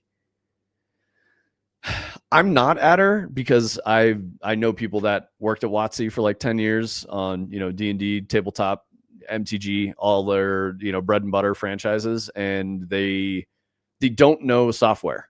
That's why I'm skeptical. They just really don't know how to make software, and they fucked it up a few times and lost their asses. So they really try to leverage, you know, which they've done a good job of. Magic the Gathering, with all the licensing that they've done with all these major IPs and all that. MTG had a massive boom, which, because that's the bread and butter for WotC, that's really, really good for them. And that is probably why they started making software. They had this plan, like, we're going to make a bunch of money off of this by, like, you know, I guess letting the soul of MTG degrade a little bit in terms of the original narrative and lore and all that stuff, the world building that they did on their own with the MTG universe. They'll sell that out a little bit to like Marvel and Disney and, you know, My Little Pony and all that other shit that they put in there, Transformers and Hasbro. Like, they're literally licensed with like everything. That made them huge amounts of money. That those huge amounts of money you could then parlay into a software division and try to build that from the ground up. So maybe that's what they were doing. Maybe it'll work. We don't know. They don't have a good track record of making software bangers because they're not good at it. So yeah, I don't fucking know. This both of these games could be really bad. They also might be really good, and that would be good for WotC. So who knows? We'll have to wait and see. I can't say that I had like, you know, happy feelings of excitement watching anything about either of these games. Wait, why did I say there were two? Because the sci-fi one and then the Warlock one. Yeah. What was the sci-fi one? Was that Exodus? Yeah. Yeah, it was. Okay, so all right. I see what's going on. That was very confusing. I didn't even realize that. Yeah, that's so weird that they were doing a sci-fi thing. Huh. Anyway. That's what I said when it started playing. I was like, Wizards of the Coast is doing sci-fi. Okay, weird. And that's why Adder said that too. Yeah. Oh. True. It's a real tightrope walk with what MTG is doing. Exactly. Clearly, they should just hire you guys. Yeah. I mean, I don't know, man. They probably don't want to hear what we're fucking saying. Yeah. I'm sure they don't like our opinions. Back in the day, MTG was cardboard. You could hold holding your damn hand. Yeah. I mean, it still is turning cog. Like, physical cards are great, and they still make them, and they're high quality, and it's fun to play Magic. Friday Night Magic is cool. I don't know that I like doing it because I don't like being around people, and I don't like being in smelly game shops with, you know, greasy hands and all that. That's just not my thing. Okay, moving on. New Control game announced. Control Resonant. So we were talking about Remedy, you know, struggling with FBC Firebreak. They're coming back to the thing that they did well, you know, their established franchise, Control. So maybe it's good. I don't know. I didn't watch a trailer for this. It could be great. Yeah. Do you want to let that one rip, Tony? And we'll see how they stand on their trailer. Yeah. It looks like it's going to be probably more of the hiss and, you know, these objects of power and shit. But this one's going to be in Manhattan. So instead of inside the headquarters, now we're out in the city. Like it seems like the hiss got out or something. 3-minute trailer. This one cost $1 million. Oh, Sushi Fu, I'm not gonna lie, I love Control, but this trailer didn't quite do it for me. So like I've tried to play Control 4 times. It just doesn't stick. I recognize it's great. I don't know why it doesn't stick for me. I just didn't really feel like the gameplay held up alongside like the entire like premise is really cool, but the gameplay just wasn't that fun to me. A little too shallow. Yeah. I like this. I like this bird shit they got going on. This is cool.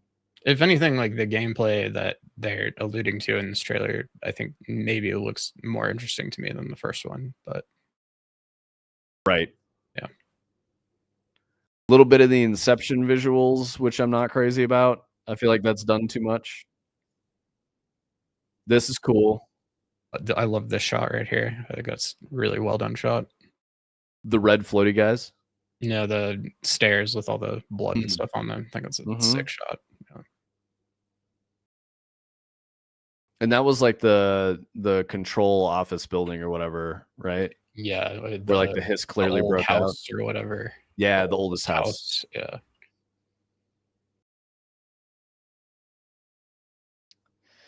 They have Sleepy Man. He's waking up. That can't be good. Oh, Jesse was about to cave his head in with a pipe. That's crazy.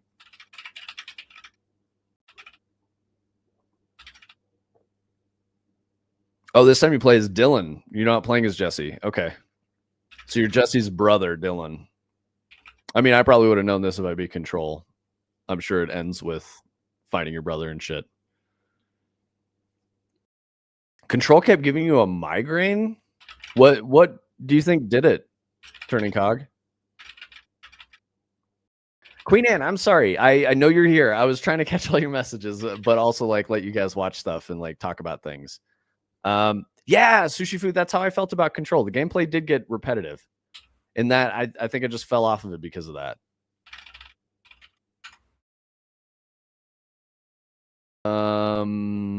Yeah, I did love the art. I love the world building. I love the ideas. I thought they were really, really good in Control. Control's masterfully done, but couldn't get into it. Yeah, same, Queen Anne. I literally feel that way. And I feel like there's a lot of people who feel that way. And they're just kind of scared to say it because Control's so beloved. And people are like, have you played Control? It's incredible. And I'm like, it's definitely good, but I don't know. I get bored. Yeah, like I think a lot of people just appreciate that like it has the sauce. Like the cutscenes that it has are really cool. The whole thing is just like a really well done package. Well made. Yeah, and just I don't know. There's nothing wrong with that. It's inevitably coming from people who just have maybe slightly shallower or less informed taste, maybe. I don't know. Oh, I get you, Queen Anne. Thank you. Thank you. I love when you guys validate my opinions. Thank you, guys. The lens flares, though? Yeah, dude. I think it was the contrast with the bright white lore pages I kept. Yeah, no, you're right, Turning Cog. It did kind of have a lighting issue. It really did. Maybe that's what. So, like, maybe I just subconsciously was feeling that because I don't usually get like reactions to, you know, rapid lights or like contrast and shit like that. But maybe it was just a subconscious thing where I was like, my physiologies didn't like how they were doing some things. And I was like, I don't know. I don't know. I do kind of agree with what Sushi Fu said, though. Like the first one was kind of like Severance or something. You're in like this weird like back rooms, like office building, and it's like kind of fucked up, but like also kind of looks normal. And like now they're just in like you're in the city from Doom or something. Like I don't know. Oh shit! No, mocap hit it. That's exactly what it was. I didn't remember it until I read your message. I got super annoyed by the game bugging me with pop-up meaningless side quests while I was busy. Yes, man. Yes, that's exactly what knocked me out of the game. And the different like mods and shit that I could do for power progression felt like it was really slow, and they were little tiny bumps that were almost insignificant. I also just remember feeling like I never knew what to do. It did like a really poor job of helping you know what to do. And then even when you would figure it out, it was like, how was I ever supposed to find that? Like, there's no way I was ever going to find that without Googling it.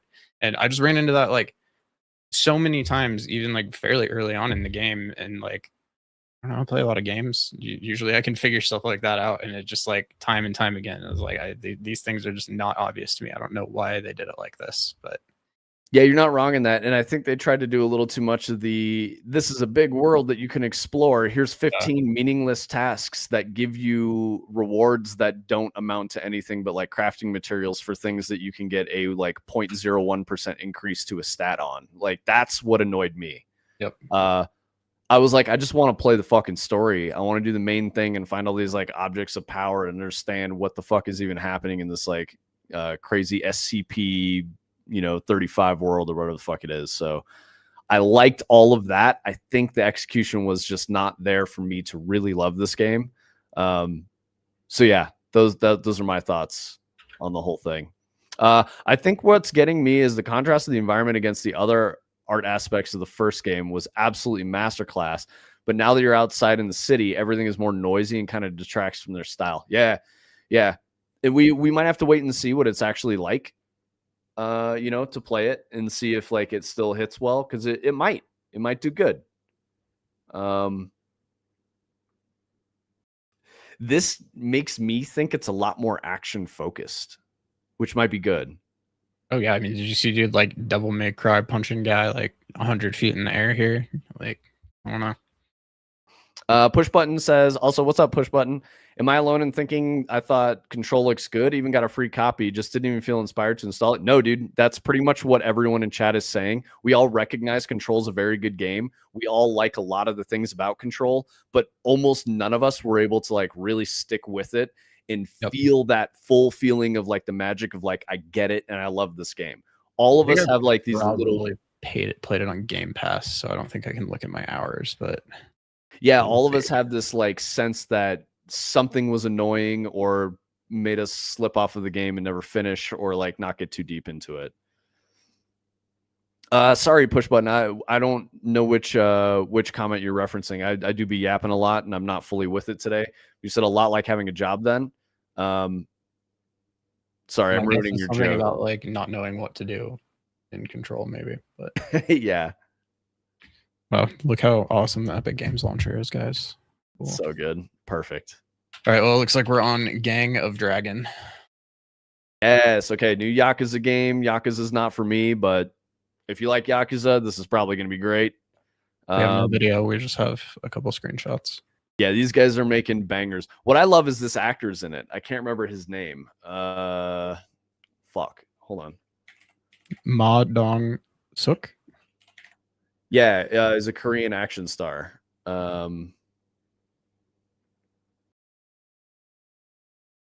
Yeah, Ma Dong-suk. Yep. Yeah, that guy's really cool. If you guys haven't seen any of his movies, tone down these muzzle flashes a little bit. He's great. He's a great actor. So this could be cool. If you're into Yakuza, you might really like this. So I don't know that I have much more else to say about it. I don't really understand Yakuza games, but yeah, Jinx. Like I don't get it. I don't really understand why people like it. It looks kind of cringe and goofy to me, but it's like campy action shit. Very, very successful. So yeah, can't deny that. And they're well-made games too. If you're into like silly action shit. So I watched the Yakuza Like a Dragon show, and it made sense to me more, and it made me want to play the Yakuza games. So it's like, the way to think about it is it's like a crime drama with some really cool action sequences and a lot of like WarioWare mini games. Yeah, it kind of looks like it's that like makes sense. Weird like Grand Theft Auto Sonic Adventure. Like, I don't know. Oh, I see what you're saying, Push Button. Yeah, exactly. All the quests, very little reward. Yeah, that was my feeling with Control, is that I spent a bunch of time doing side stuff.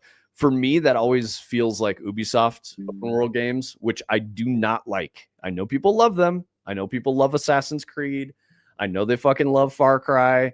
I just don't want 900 map icons and the illusion of doing stuff in an open world. That shit just is so boring to me, especially with like Far Cry 3. You have this really interesting story building up, And then you're like, go get some tattoos and explore villages. And I'm like, why? My fucking girlfriend got kidnapped and this dude just tried to kill me.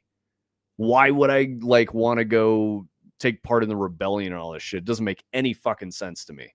So I saw it was like a thing that it's been a joke for a long time, but it's like there's this fan theory that the entire plot of Far Cry 3 is just a justification for the main character to have gotten a tribal tattoo. And that's what he tells all his friends about why he got a tribal tattoo. Yes. That he like saved this island village from their oppressor, and I don't know, that's pretty funny.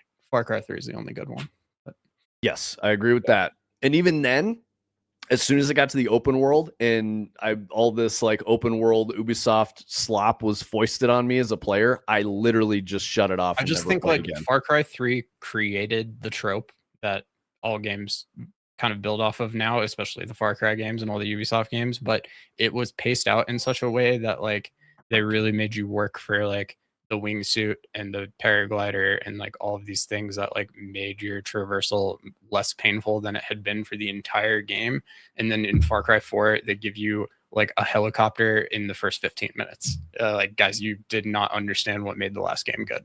Like, you're just like, let's give them more things to do and make it easier to get around. It's like, you missed it. That's the mass market appeal, man. They want the biggest audience possible, and it's at the expense of good game. Yep. One of the detractors for me was certainly how the lore was presented. I was like, you're playing a game and you're constantly being interrupted and expected to read. I like reading and I like the writing, but I logged in to do something active.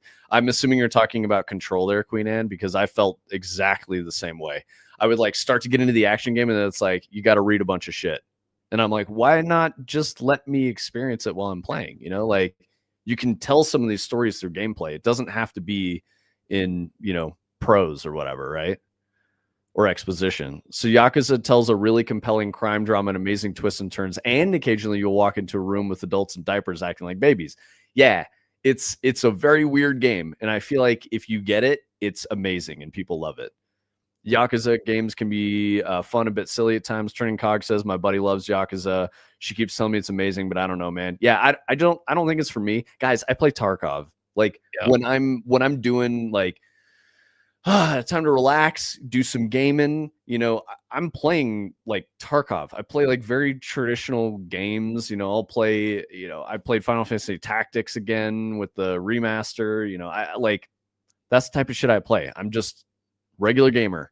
But being a game designer, I do explore and I check out all these other games and I really try to give them a chance, especially when a lot of people are excited about a game and talking about it. I go to look at it. I talk about watching movies, listening to music, watching, TV shows, all that shit, reading books, absorbing stories. Playing games that are a game that you would not normally play is also really important as a game designer. So do that too. So that's why I can recognize Control's a really good game, but it just doesn't stick for me. I don't know why. It's just my taste. Let me catch up a little bit more. Sushi Fu says, say no more. Yeah. Blood Dragon DLC is, yes, dude. Okay, Turning Cog, Blood Dragon was fucking incredible. Holy shit, that game was good. And it's because they didn't do a lot of the open world shit that they normally do. It was very focused on like a, 1980s action, thing with like Arnold Schwarzenegger and Dolph Lundgren and, Bruce Willis and shit like that. It was fucking perfect. And it got praised at the time for just being like short and linear and just doing a good job and not trying to be Far Cry 3 again. And, they didn't listen to anybody that liked that game, but Yep. I think Blood Dragon. So this is my take. Blood Dragon was probably made by the people inside Ubi that really fucking love games and understand. And they were like, we're going to revolt a little bit. Kind of like how FLCL was made by Studio Gainax, which RIP sucks. They're gone. They folded. Tony sent me a thing about it. They're bankrupt and it's over, which really sucks. But they made FLCL after they made Neon Genesis Evangelion. And that was because Evangelion got canceled before they could finish the whole thing. So the last, is it like the last episode or the last two episodes that were just a super cut of all footage that they had already like previously shot and shit?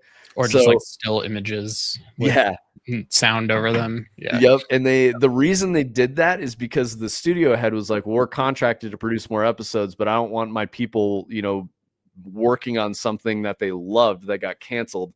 So I'll let them work on something else instead and just use editing to do the last like couple episodes or whatever. And that's why they made FLCL, which I think is one of the best shows ever made. And I do not mean the new episodes, just the original 6 episodes. I fucking loved it. It was incredible storytelling, imagery.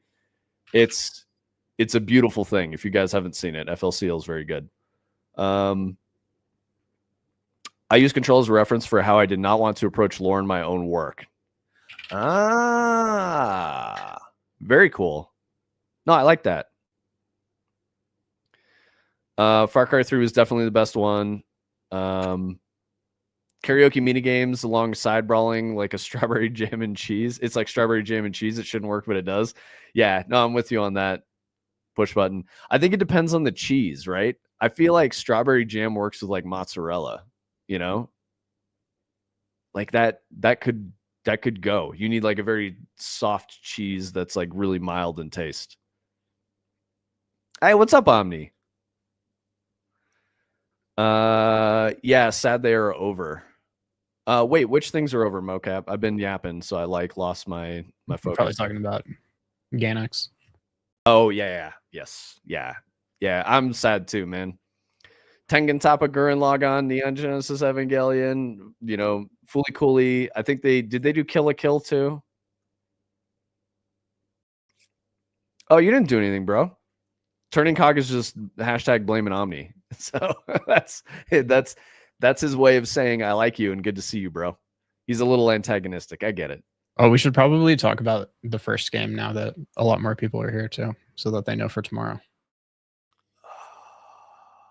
Bro, I'm not even here mentally. The getting first in the chat. Oh, you know? I was literally scrolling up to be like, what was the first game we talked about? No. Yep. Yes. Okay. Tony, do you want you have the floor if you want to show your feature? Tony made a new thing for you guys to enjoy. This here, so we're tracking who gets first. You can't get first until I click this button. You guys won't know when the button gets clicked. That's part of the game. It will be arbitrary. It might be when the stream starts. It might be after the countdown ends when the stream starts. It might be at midnight, the day of the stream. We probably will make it so that if you first outside of the allotted window, you are disqualified for that round. So you're going to have to be strategic.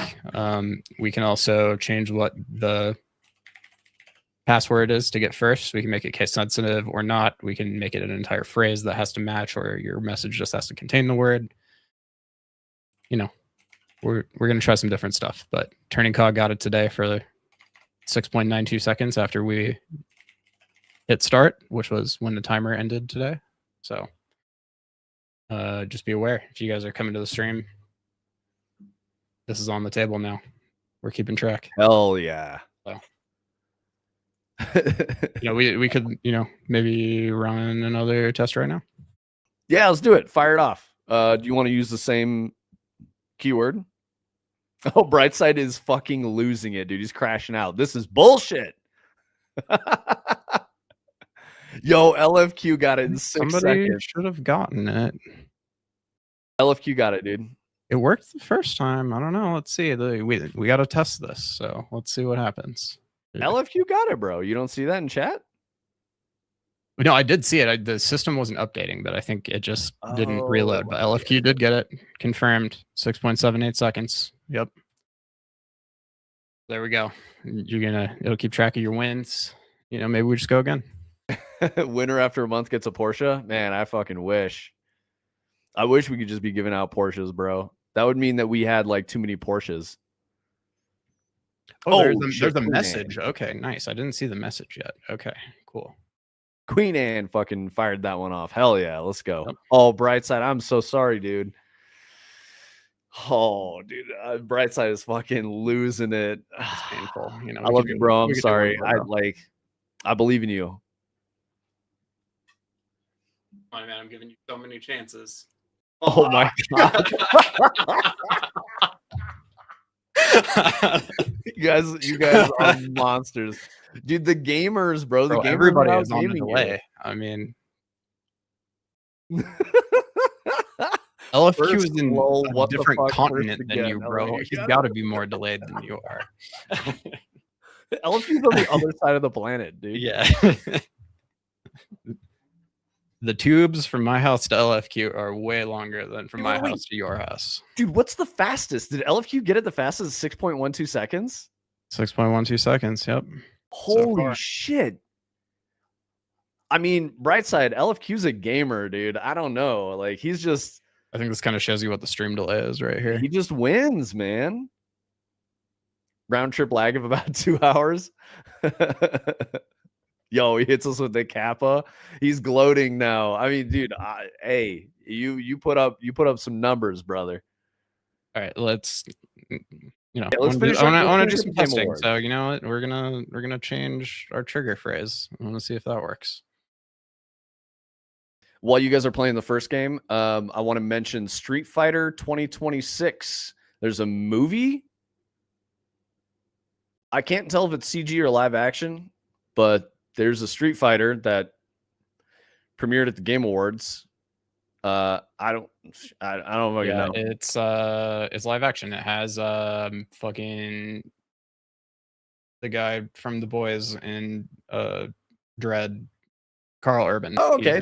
He's Johnny Cage. I'm in. Yeah. I'm in. Yep. Wait, he's Johnny Cage? That's weird. Johnny Cage in Street Fighter. Oh, is that that's the Mortal Kombat rivalry thing that they were talking about? Oh, yeah, no, sorry. I got it backwards. That's the Mortal Kombat one. This one is the Street Fighter one.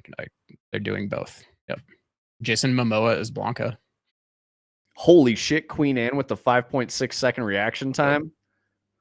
You guys are locked in. I'd like to unrelatedly announce I got my Tarkov stuff back after dying yesterday, and this gives me joy. All right, good job, Omni. Good job. I got you like a better kit within 30 seconds of the next raid. Yeah, I was like, dude, let's do a raid. I'll get you some kit. Literally the first minute, I just clapped 2 PMCs and let you loot it all. Let's see. My friend told me the trailer is very me-coded. I think they were thinking of the Street Fighter stuff I did with Mike Diva. You did Street Fighter stuff? That's sick, mocap. That's awesome. Yeah, I think I'm going to be in. So despite the fact that I was kind of like, giving some side eye to the Street Fighter trailer and like this announcement at the Game Awards, it's not a video game, guys. It's a movie, but I'm still going to fucking see it. I've seen all the Street Fighter movies, the animated ones, the live action ones with fucking, all that crazy shit. Who was the actor that played M. Bison, who was also like the Addams Family guy?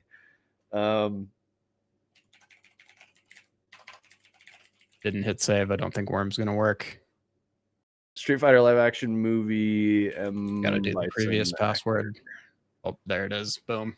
Nice. Raul Julia. That was his name. Okay, we gotta retest it. I'm gonna hit save this time. There we go.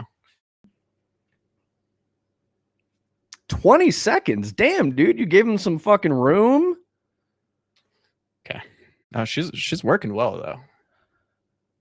Dude, Brightside, I feel like I feel so bad. I want him to get a first. To do like Grove, but with a capital O and a capital E, case sensitive. Wait, is that true, mocap? He was in the movie because his kids thought it would be cool. That's amazing, actually. I thought he did a good job of playing M. Bison, honestly. He was great. Fractal Grove has really changed, guys. No, Brightside, it's not like that, dude. Can somebody? I'm so sorry. I'm gonna do it again. Can you guys all spam Grove without the capitals? And I want to see if it, pays attention to the capitalization or not. We're creating solutions to problems that didn't exist, bro. Okay, nice. See, Brightside, I tricked all of them into typing the wrong thing so you could get it, and you still didn't do it. Brightside is over here just crashing out, missing the game, dude. Oh, LFQ wins again. The gamer is undefeated. I thought for sure he would take the opportunity. Nope. Oh, man. Poor Brightside. Right. I'm a conscientious objector. Oh, man. Okay, well, so now we should be able to uncheck it, and a lowercase Grove should get you a win. So let's try that now. Give me a lowercase Grove for the win. I'm not participating in this hedonism. Nice, cool. 4.19 seconds, turning cog almost with the 420. Let's go. What's up, Lucian Galaxy? Welcome to the silly game we're playing with chat. Yep. Thank you for typing Grove. Yep. No, I appreciate the help testing this. So I'm gonna maybe set her back to that for now. I don't know what we'll do, but nope. Brightside, what are your thoughts on Lego Batman Legacy of the Dark Knight? Because they also announced that there's a new Lego Batman game coming. 2.69 second one? That's crazy, dude. Yeah, he did. He's just predicting when you're gonna hit go, and then I mean, I told him what to type on that one, yeah. but yeah, that's so sick. Okay, so Lego Batman Legacy of the Dark Knight. We're doing some Lego games. These are traditionally really good games, honestly. I have kind of a funny story. It's always weird to me that it's like 2 licenses deep. Like, oh yeah, it's like layers of corporate IP stuff. Yeah, it's very crazy. Yep. So I have a funny story. I've always been into games. My mom, I think I've told you guys, was always sort of opposed to me playing games. Never really adopted it. Whatever. In my late 30s, she was finally like, "Okay, I want to play some video games. I hear they're good for your brain. Whatever." So I got her Lego Star Wars on 3DS because she was a 3DS gamer, and she could not beat the first level. And I tried so hard. I was like walking her through stuff. She's like, "It doesn't do that." And I'm like, "Why are you telling me that the game doesn't work that way? This is fucking crazy." So she never beat the first level. Never. Gave up on it. And I'm like, the Lego games are widely known as like the simplest, easiest to understand. I was gonna say, like most 6-year-olds could probably play them successfully. Masterful execution on just having the player play the game and learn how to play the game by playing it instead of, a tutorial with a bunch of stuff to read. Like they don't really do that at all. So I think you can die. Like they're very child-friendly games for sure. 100%. Yeah. Did that say TT as in Telltale? It was a different TT, I think, Queen Anne. Let me double check for you. What is this? Lego Batman Legacy of the Dark Knight. I don't think TT exists anymore. Yeah, Telltale's dead. This is TT Games. Traveler's Tales. Oh, there you go. Yep. But I don't know if Traveler's Tales counts as TT Games because they're both listed as developers, TT Games and Traveler's Tales. Which is kind of crazy, but yeah, I mean, I imagine this is going to be a banger game, another really good Lego game. Yeah, Telltale is they're doing a new thing. What do you remember what the new Telltale stuff is, Tony? There's it's Dispatch. Dispatch. Yeah. So Queen Anne, if you were into Telltale stuff, check out Dispatch. It's got the guy from Dispatch is so famous. What's the fucking guy, dude? Aaron Paul. Yeah, thank you. Yes, Aaron Paul's the main voice actor. I saw the developers talking about how there's like a lot of different endings to this game, I think, because it's mostly a movie where you like make choices and then different stuff happens, but they were saying that there's an ending that nobody has gotten yet. Interesting. Okay. Yeah. So Queen Anne, if it appeals to you, you're waiting for it to come down a bit. Okay, so you probably already know about Dispatch. For you guys who are unsure, the basic narrative conceit is that you play as voiced by Aaron Paul, like Iron Man after his suit gets destroyed and he like kind of loses his job as a superhero, so he works as superhero Dispatch, and then he interacts with all these superheroes that he's like kind of finding his way and becoming a hero again, and like what it means to be a hero. I think that's cool. Good messages, right? Gameplay from games like this just definitely does not work for me. I tried to play Wolf Among Us, whatever. Why does it say still fuckable on the wolf right here? Wolf Among Us, that's it. Wait, what does it say? Who? on this image right here, it says still fuckable on this wolf right here. That's a big meme from that game, is that people were very horny for the main character werewolf. I don't fucking know why, but they were. Thank you for explaining. Okay. Yeah, he's like a fucking cartoon, and people are like, "Oh my god, he's so hot." I'm like, he ain't even real, guys. This is before we had AI waifus, and motherfuckers were like losing their minds. And the bat is moist critical. This guy right here is moist critical or voice. Streamer of the year, guys. I don't know why he won a Streamer of the Year award at the Game Awards, but there we go. I don't even know why that's a category. That's fucking weird to me. I saw a headline that was like Moist Critical made a like 37-minute video criticizing the Game Awards and never once mentioned the fact that he won Streamer of the Year.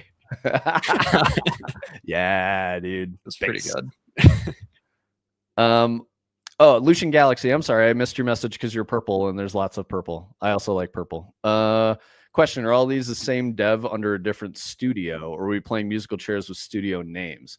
We were kind of saying that earlier. Like all of the games that they announced are like first game of the studio, self-published, but they all have like paid $700,000 for their trailer.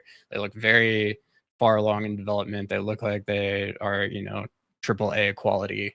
It's interesting how a lot of these are probably just a new name on people that have already been around. Yeah, and Turning Cog, you're not wrong, because they're just handing out trophies to the highest bidder. I mean, you guys all probably feel the same way I do. None of us really cares about the Game Awards. We watch it for, you know, or are interested in the announcements. The Game Awards as like a charade is really fucking weird. Like, yep. People celebrating themselves. I don't get it. It's like some fake marketing bullshit. But let's speed run through some ones we don't really care about because we're already over time and we haven't talked about Marathon yet. But shit, yeah. All right, so Tomb Raider. I don't know why Tomb Raider is still popular, but I was telling Vince that Tomb Raider is the most watched trailer from the Game Awards ×3. It has like 7 million views, and the next one down is like in the 2s. I don't understand that, but apparently people are pretty hyped for this. I don't know why Tomb Raider is still as popular as it is. But I agree. And Turning Cog Adder was telling us that the reason they didn't do it was because it was prohibitively expensive and just seemed like a huge waste of money. So that's why we're not going to gloss over the forest. That one is down here. We're going to go over some ones that we don't care about real quick, and then we'll go back to the ones we do care about. So there's another Tomb Raider, full remake of a 1996 one, whatever. We'll come back to Forest. Invincible versus just fighting game character announcement. Yeah, I think this game's already out. But if that shit's at Evo, we'll see if it's good. If it's not at Evo, it's probably not a good fighting game. Orbital is a new co-op space adventure coming to Nintendo Switch 2. I don't know. We're gonna keep going. Diablo, nah. Marvel Rivals, Deadpool. This is the second most viewed trailer from the numbers that I saw. People pretty hype about Deadpool, I guess. 007 First Light has Lenny Kravitz in it as the bad guy. Yeah, interesting. So weird. Lords of the Fallen 2. Everybody kind of knew this was coming. They thought the weird statue thing might have been about this. I don't know. First one looked okay. I haven't played it. I don't have much of an opinion. Saros looks cool. I really like Returnal. Maybe good. Yep. We'll see. No Law. Never heard of this one. First-person shooter following one man's quest for vengeance after he's attacked in his home. It's pretty vague. Hitman stuff. We'll come back to 40K because 40K looks cool. Ace Combat looks cool, so we'll come back to that. I believe that we willed Star Wars Galactic Racer into existence on stream last week because we talked about Star Wars for the entire Thursday stream, and then immediately after this game got announced. But it has pod racing in it. It has Sebulba from episode 1 in it. Could be interesting. We'll see. People have been asking for episode 1 Racer remake for a long time, I know. So this one will probably do well if it's competent, I would imagine. Phantom Blade 0. I don't know. That seems like a flop to me. Souls-like Kung Fu Punk action game. Kung Fu Punk is a turn of phrase that I do not care for. Mega Man Dual Override looks pretty similar to Mega Man 11 in my opinion, but Mega Man 11 was good. So that one will probably be pretty solid. I wish they would make a new Mega Man X game. Let's do High Guard real quick, actually. Yeah. At least discuss the online discourse a little bit, you know. This one, everybody... Vince called something Concord 2 yesterday, and I said, oh no, we actually have official Concord 2 now, according to, you know, everybody that saw this trailer. This was the game that at the end of the Game Awards, they pulled like the encore, basically. They acted like the show was over, and then Jeff Keighley's like, wait, we have one more crazy thing to announce, and then it was this. So I'll play this now. I'll even get some sound. Anime, come on. And ride without rest. For coin or for Masuku, I'm with you on 007. I don't get it. To the end.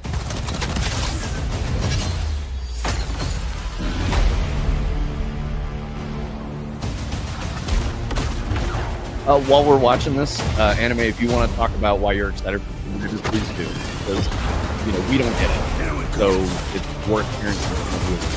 I know you are. Bringing the heat. Mocap, that's hilarious. I don't understand what this game is. High Guard. I just do not. Overwatch, maybe?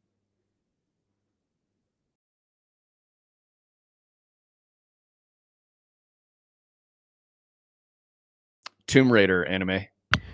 I thought people were calling it Concord 2 because they didn't like how it looked, but the more I watched it, the more I realized that I think they're calling it that probably both because they don't like how it looks, but also because it's like a weird multiplayer game that nobody asked for, that most people probably will not be into or want to play, that it seems like a studio has sunk a lot of time and resources into, and I don't really understand why, and I don't think most people do. Yep. I don't know.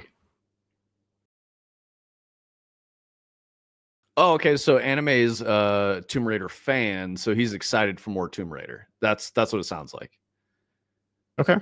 Yeah, that's fair. Like I said, I don't understand it. I've never really been a Tomb Raider person, so Tomb Raider, admittedly, to me looks like kind of a, I don't know, just not that interesting of a concept, I guess. But there's definitely some people that are pretty excited about it, no doubt. Yeah, if you get the nostalgia for it, I could see why you'd be excited. Like I said, it was like 3x the next trailer down from like YouTube views. I know that's not the most important metric, but I thought that was interesting because I wouldn't have expected it at all. Queen Anne says, now I'm unsure, that looks like a payload.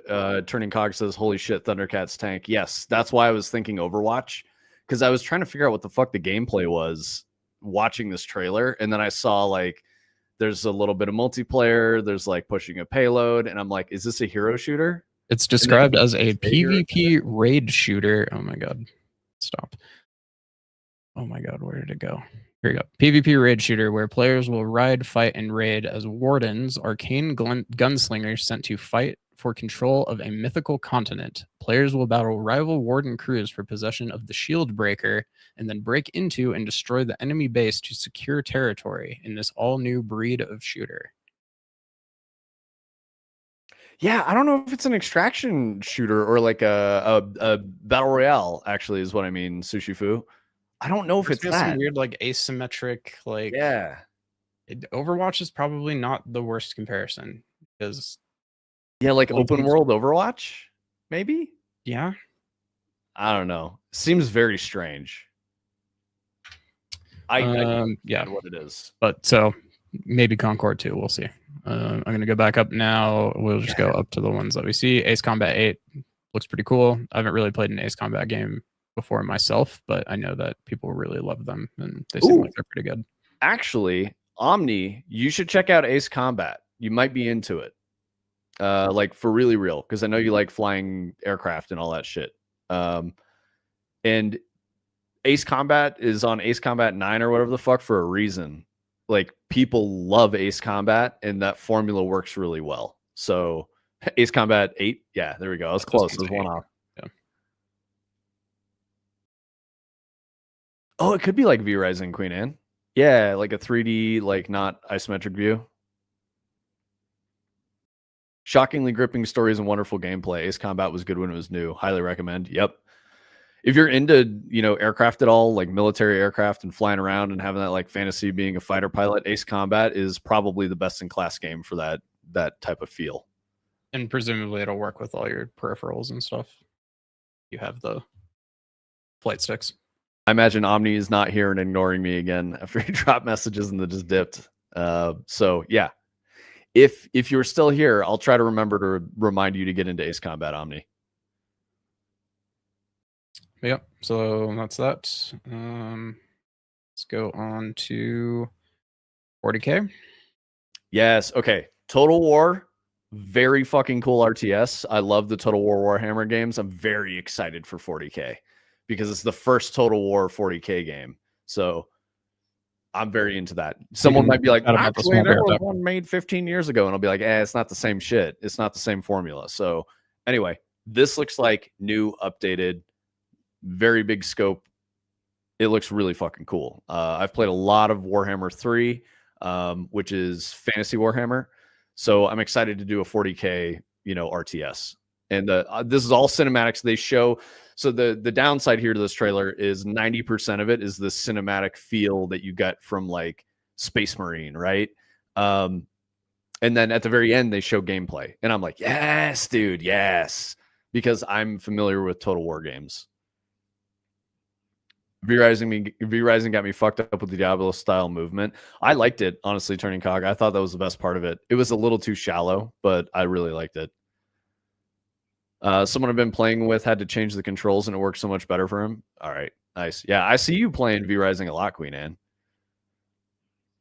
They always knock it out of the park with their cinematics in this universe. Well, now they do, Sushi Fu, because of the Astartes guy that made the YouTube fan video, like the 3D renders. I don't know if you've seen those. That's incredible. I'm sure you have. But that was just a rando dude who loved Warhammer and tried to, reimagine it. Let me see if I can drop you a link, Sushi Fu. You're in Discord, right?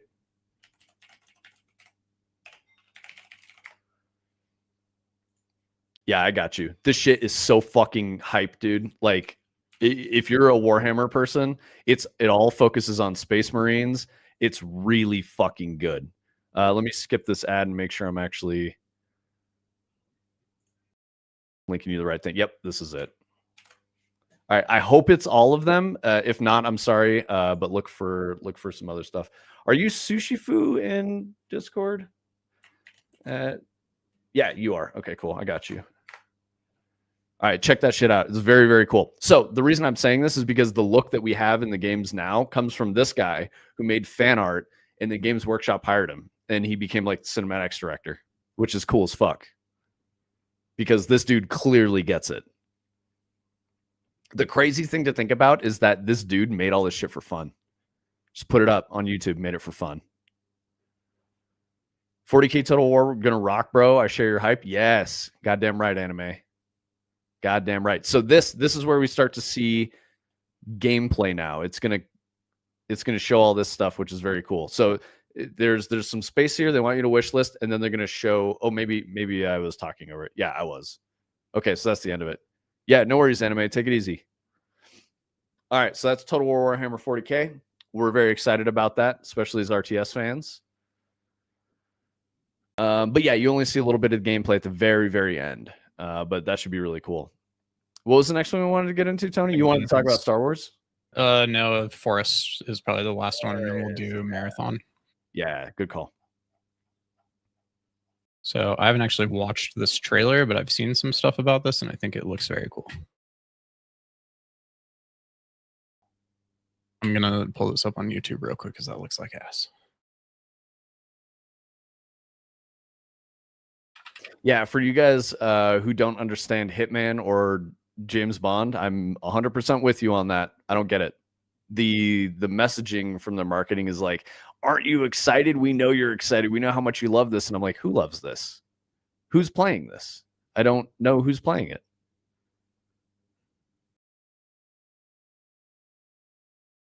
Yeah, the X video quality is so bad. Yep.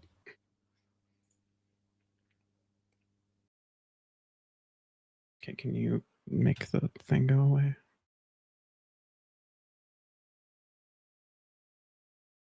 I think it's okay, Tony. You can have the little scrub bar. My YouTube is so fucked up. I don't know what the problem is. There it goes. Yeah, it's okay. We'll get the vibes. That looks like the Unreal Engine error log on that screen right there. That's funny. Exactly, anime. Bond is such a cool IP, but what is that game? Yes. I just feel like we can't do James Bond when we don't have like the iconic actor who is James Bond being the character. Like, it's weird that we're going that route now. It's like Pierce Brosnan was Bond, and then he was in the games, and then when Daniel Craig took over, he was in the games. Like, we should have a new Bond, and then you can make games and put him in it. I don't know. Push a button. That's the Muppet game, right? I don't know what that is. Like, I'm really confused by it.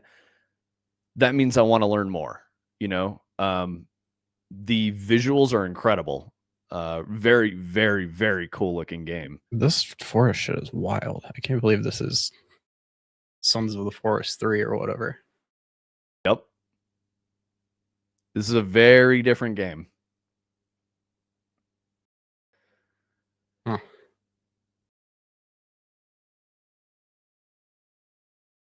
What's the new one? I wanted to watch it. I saw it pop up. There's Knives Out, and then there's Glass Onion, and then there's a third one called I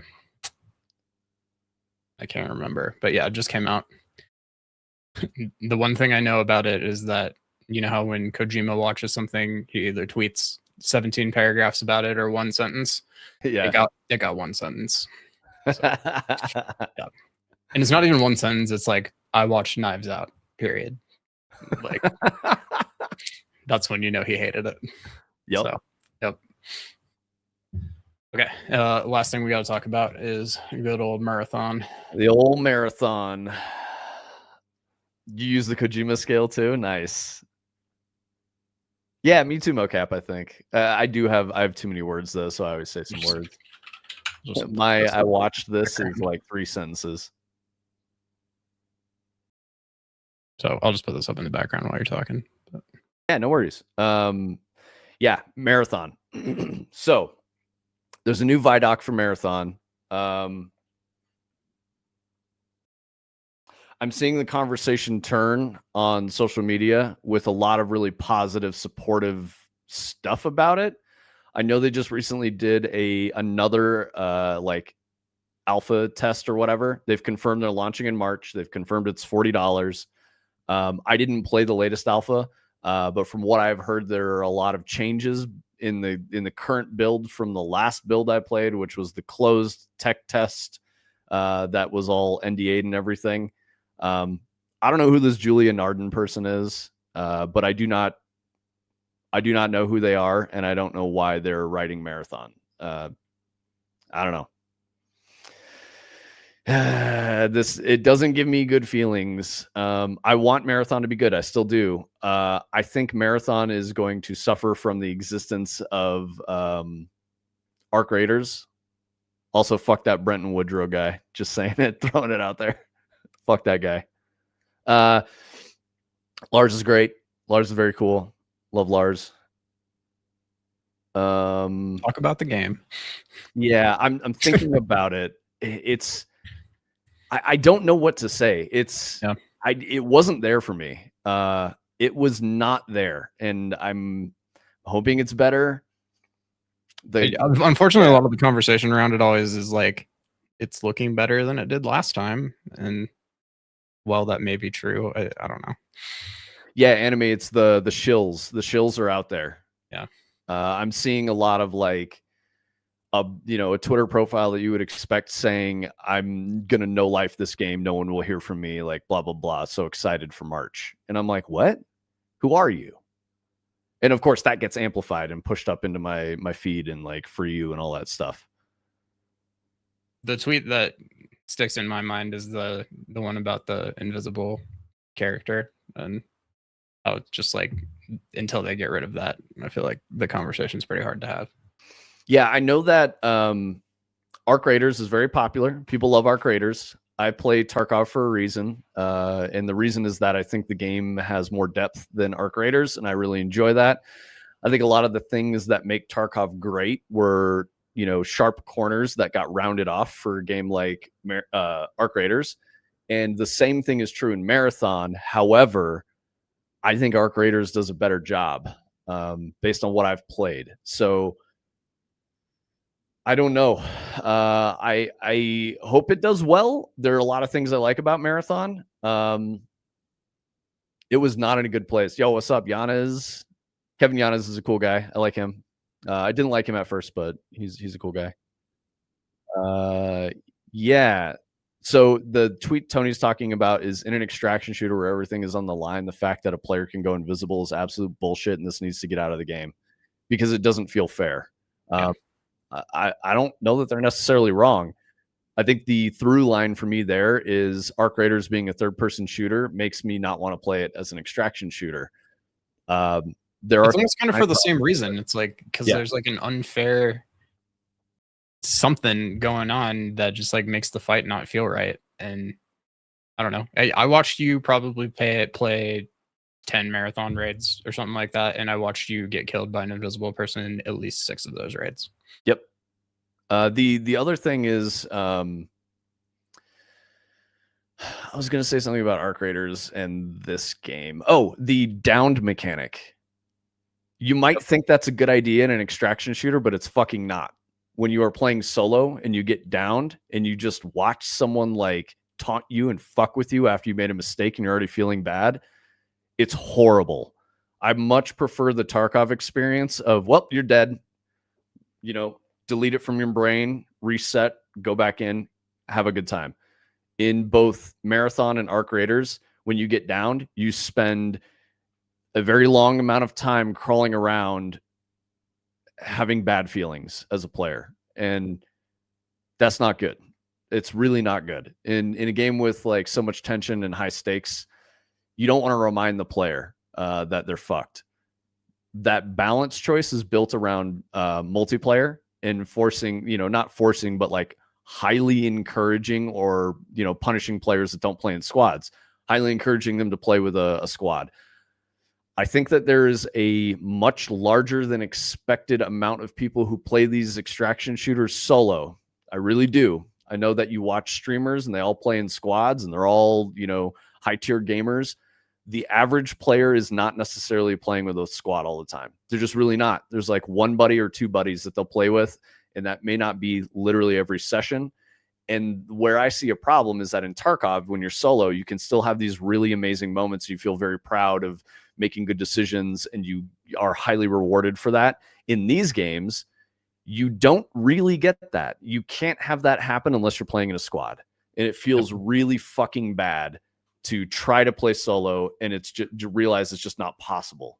It's just horrible. I imagine, just because this is the way that things will go, there's been a lot of headlines lately about how Arc Raiders has talked about how they have this system where it match makes you with people based on your behavior.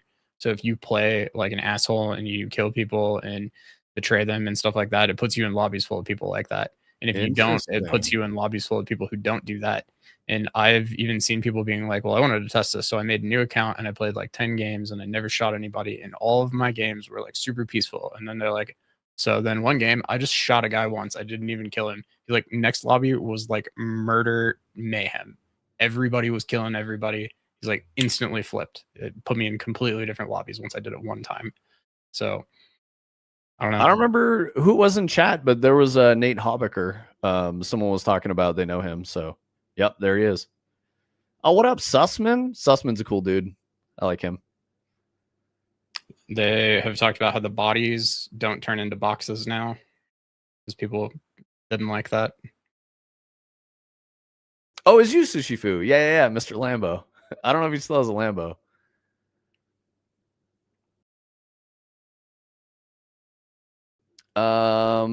Let me catch up on some chat real quick. Visually, it's probably looking a little better.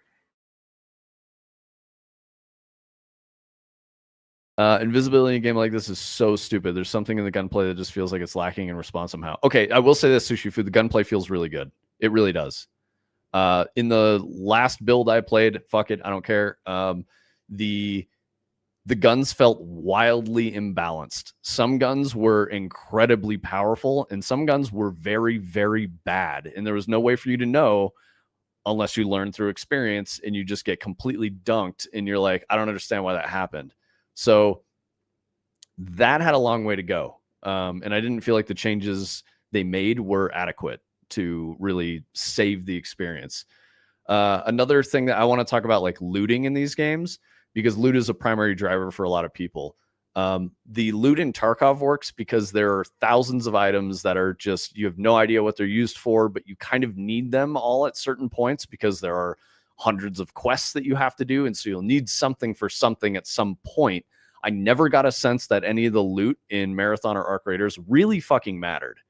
It just didn't. It's not the same feeling of like, I have some bolts, I have a rechargeable battery, I have a propane tank, I have a gun, I have an armor, I have this ammo, all these different complex things. That complexity that they try to, get rid of that exists in Tarkov to make a broader funnel to pull players in makes the quality of the gameplay experience go down, especially more time you spend in an extraction shooter. And I think the strength of an extraction shooter in gameplay and what makes them sticky and why players like to play them is that level of mastery, because you're risking so much, you get much, much better. I haven't seen a very high skill ceiling in Arc Raiders or in Marathon. And I don't mean in gunplay. I mean in decision making and mastery of systems and learning maps. Both games have an M button you press and it shows you the whole map. You know where you are and where you need to go. The first thing anybody says about Tarkov in criticism generally is, I don't want to play, inventory Tetris or whatever, which you do. If you're not into it, that's fine. But if you take that away, I think you lose a lot of the interest in the gameplay loop and stuff like that. You gotta have those bolts that not only feel like an arbitrary item that takes up inventory space that you don't really need for anything immediately, but they also need to be used for 6 different things that you do need, and you have to make a really difficult decision about what to use them on. And I don't know, these games are scared to lean into that. You can tell they're trying to do some form of it, but it's not that. It's it ends up being more like World of Warcraft fetch quests or something, and I don't know. Oh yeah, okay. That's actually kind of fair, Sushi Fu. It's hard to tell when you're having an immediate effect on a target you're shooting. Sort of. It's a very subtle effect. It does work if you play it. If you're playing Marathon, you'll understand. It actually feels really good. I think the bright star of hope that is there in Marathon is in the gunplay and in the action sandbox. They do that really well.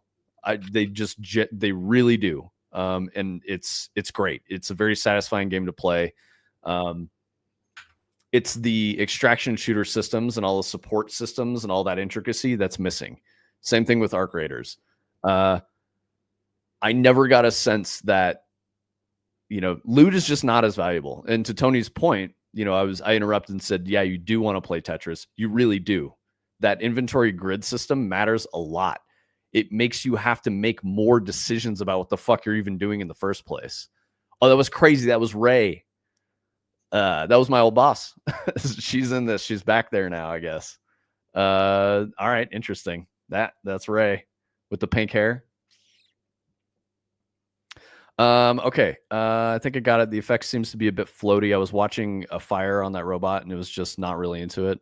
It's not always that way. Some looks decent, but some of the effects. Yeah, I mean, they're in a tricky spot, Sushi. It's they need this fucking game to work. And they obviously had a massive miss with their first public viewing of it. So they have to fix a lot of shit.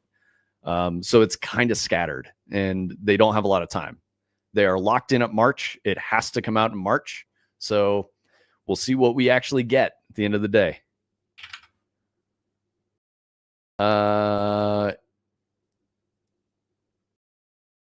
Sorry, I want to catch up on some of the messages. I know some dev out there is really proud of those plastic things hanging in the doorways. Absolutely. Yeah, that shit's cool, man. That's the attention to detail, the polish, the love that goes into it. They've got the style and the vibe and the art pretty nailed to some extent. It looks cool. It just, if you could, if you guys understand Tarkov as well as Vince and I do, if you could put Tarkov down on top of this, almost just as it is with all of this Bungie flavor and stuff, it would be incredible. But they're not going to do it. So no, yeah, because it's risky, but it needs to be complicated. It would probably be an insanely popular, well-selling game if they would do it, but they're scared. So, what do you think is the mass appeal of Arc Raiders? I put my answer right below that. Yeah, I was going to say the simplicity. It runs well. It looks good. It's a compelling premise. Does not have all the depth of Tarkov that scares people. Yeah, absolutely. But I think it's going to be the thing that makes people play Tarkov. I really do. I think because they'll get a taste of an extraction shooter, they'll be like, maybe I want to try Tarkov. And then they'll try it and be like, oh shit, this is cool. The biggest issue is I've got Omni into Tarkov. He's been playing and he does not want a PMC because he doesn't want to lose his kit. We're playing PvE. We're not even playing PvP. And that's why he came through chat to say, I got my kit back after dying. And it's well, that's cool, man. But That's going to happen. That's the nature of this game. You're going to make a mistake and die. So every mission you go on is a learning experience. You have to understand why you failed at a thing. And it's not going to necessarily be your aim. It'll be your decision making more than anything else. In games like Marathon and Arc Raiders, it's your aim. It's not the same thing. Like, people decry rat tactics in extraction shooters, and they're like, oh, you're playing like a little bitch. Like, it's important when you're spawn camping someone and you're just being kind of a degen in that way. Yeah, it sucks. But it's how you live, though. Yeah, it's how you live. Yeah. And more experienced players know where to expect rats. They know how to find them. I mean, there's a content creator for Tarkov called Stank Rat, and that's his whole fucking gimmick, is he finds the rattiest rat spots ever just to piss people off. That's fun. That's gameplay depth. I don't know. And a lot of that is missing from Arc Raiders and Marathon. It's just gone because they smoothed off the harsh corners to let more people get in. And I really everybody be invisible now. Yep. They made a mod system. Oh, Queen Anne was asking if there's horizontal kick on the guns. Yes, there is. It's almost like Tarkov in the guns, but the mods were just, I played a couple times in different builds, and the mods were all over the place. In the first build, they didn't really do much at all. In the second build, they kind of did a lot, but it didn't feel like there was a clear path to getting more mods to like really customize my gun and make it feel like my gun. 2 ammo types, something like that, 3. Yes, and they don't do the ammo thing. Okay, so this is great. Another one that Tarkov does. Yep. So because Tarkov is based on like reality and it's kind of like a milsim, the guns you shoot have myriad ammo types, and the ammo types do different things. Oftentimes you will hear people talk about Tarkov ammo as in this is the best ammo. That's not true. They're like, if you use, hollow points or hunting ammo and soft ammo, they do massive amounts of damage to an unarmored body part. Also, another thing is the body part damage system. You can get your legs hit. Each leg is separate. Your abdomen, your torso, your head, and your arms, they're all separate pieces that affect your gameplay. None of that is in Arc or Marathon. You have your whole kit, and it's your shield and your health. That's it. That's bleed, fracture, heavy bleed, pain, like all these things that you have to treat or you'll die. Like, all the complexity is really good, and that's what makes Tarkov good. I get that I've said it before, it's like EVE Online. People are like, EVE doesn't make any sense. The fan base for EVE is crazy. People have spent so much time in that, but the learning curve is a vertical line. Same thing with Tarkov. It's a vertical line. So think about if anyone has ever tried to clone EVE or make an EVE clone. No, absolutely not. But why? Because they're all scared. Like, the scope of it is so big. They're like, I don't know how they did this. And it's like, you have to make it really complicated. You have to have a lot of like interesting friction and affordance. At least as good as EVE to even make it worth the effort. And yeah, that's an insanely daunting task, and it's not a guarantee that it's even going to work. And yeah.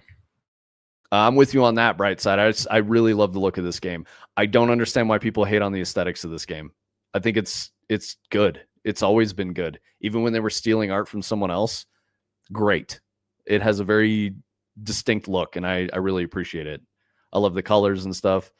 Sushifu asks, have you guys seen the videos of Tarkov with ray tracing? To me, it looks a million times better. Yes. You can actually see things. Oh my God, yes. Okay, so Tarkov is not a very well-made game, but it is a very good game. That's when I say that, I mean it performs very poorly. Loading times are absurd. The UX is absolutely atrocious. There are weird bugs that shouldn't exist because that's a level of polish that doesn't exist in the game that's been made for 10 years, right? This shit just makes me sad when I look at it. It's so beautiful. It's such a good game that's so poorly made. Like, that's the best way I can explain it. It doesn't even look bad, but it's just like if they could add like modern rendering techniques on top of what they already have, like it would look like what you're seeing here. It would look incredible. Yep. If a AAA tackled this task with actual, like, really just clone Tarkov, literally just fucking clone Tarkov, do everything they do, yep, but better. because BSG obviously doesn't know what they're necessarily doing in that The second regard. you're going like, oh, it would be better if they didn't have to do it and stop. Like, nope, back up.